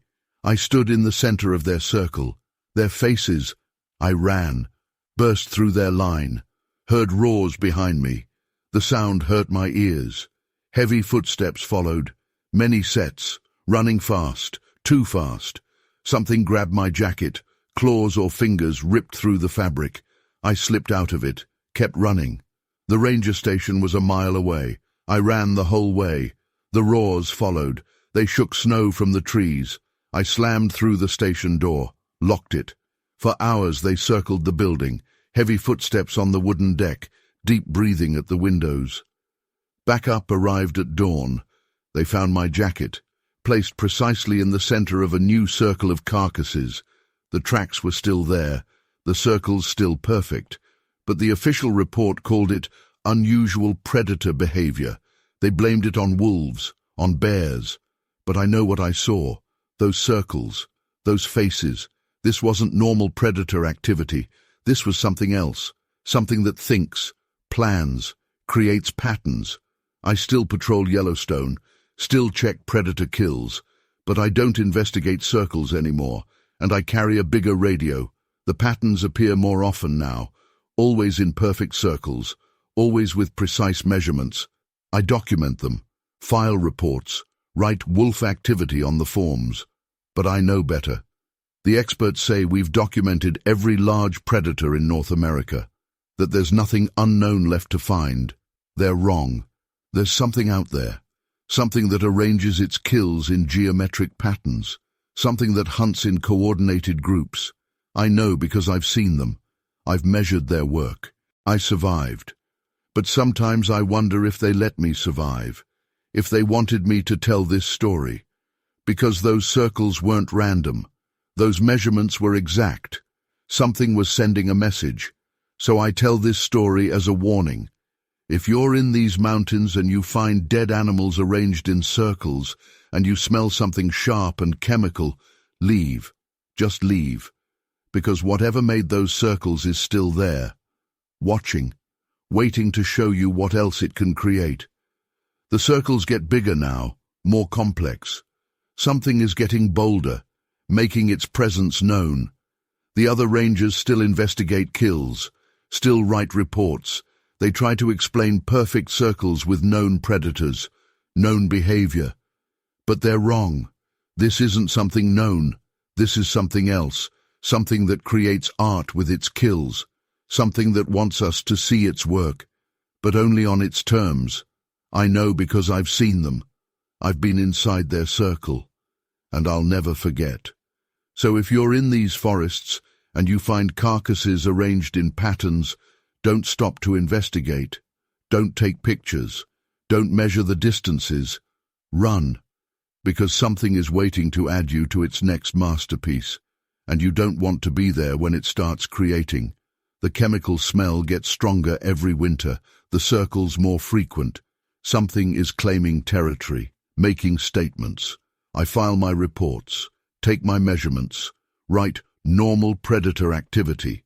But I know, every circle is a message. We are here, we are organized, we are watching, and there's nothing you can do about it. So I patrol my routes, check my kills, file my reports. But I don't work nights anymore, because I know what's out there in the darkness. I've seen their faces, and I know they see me too.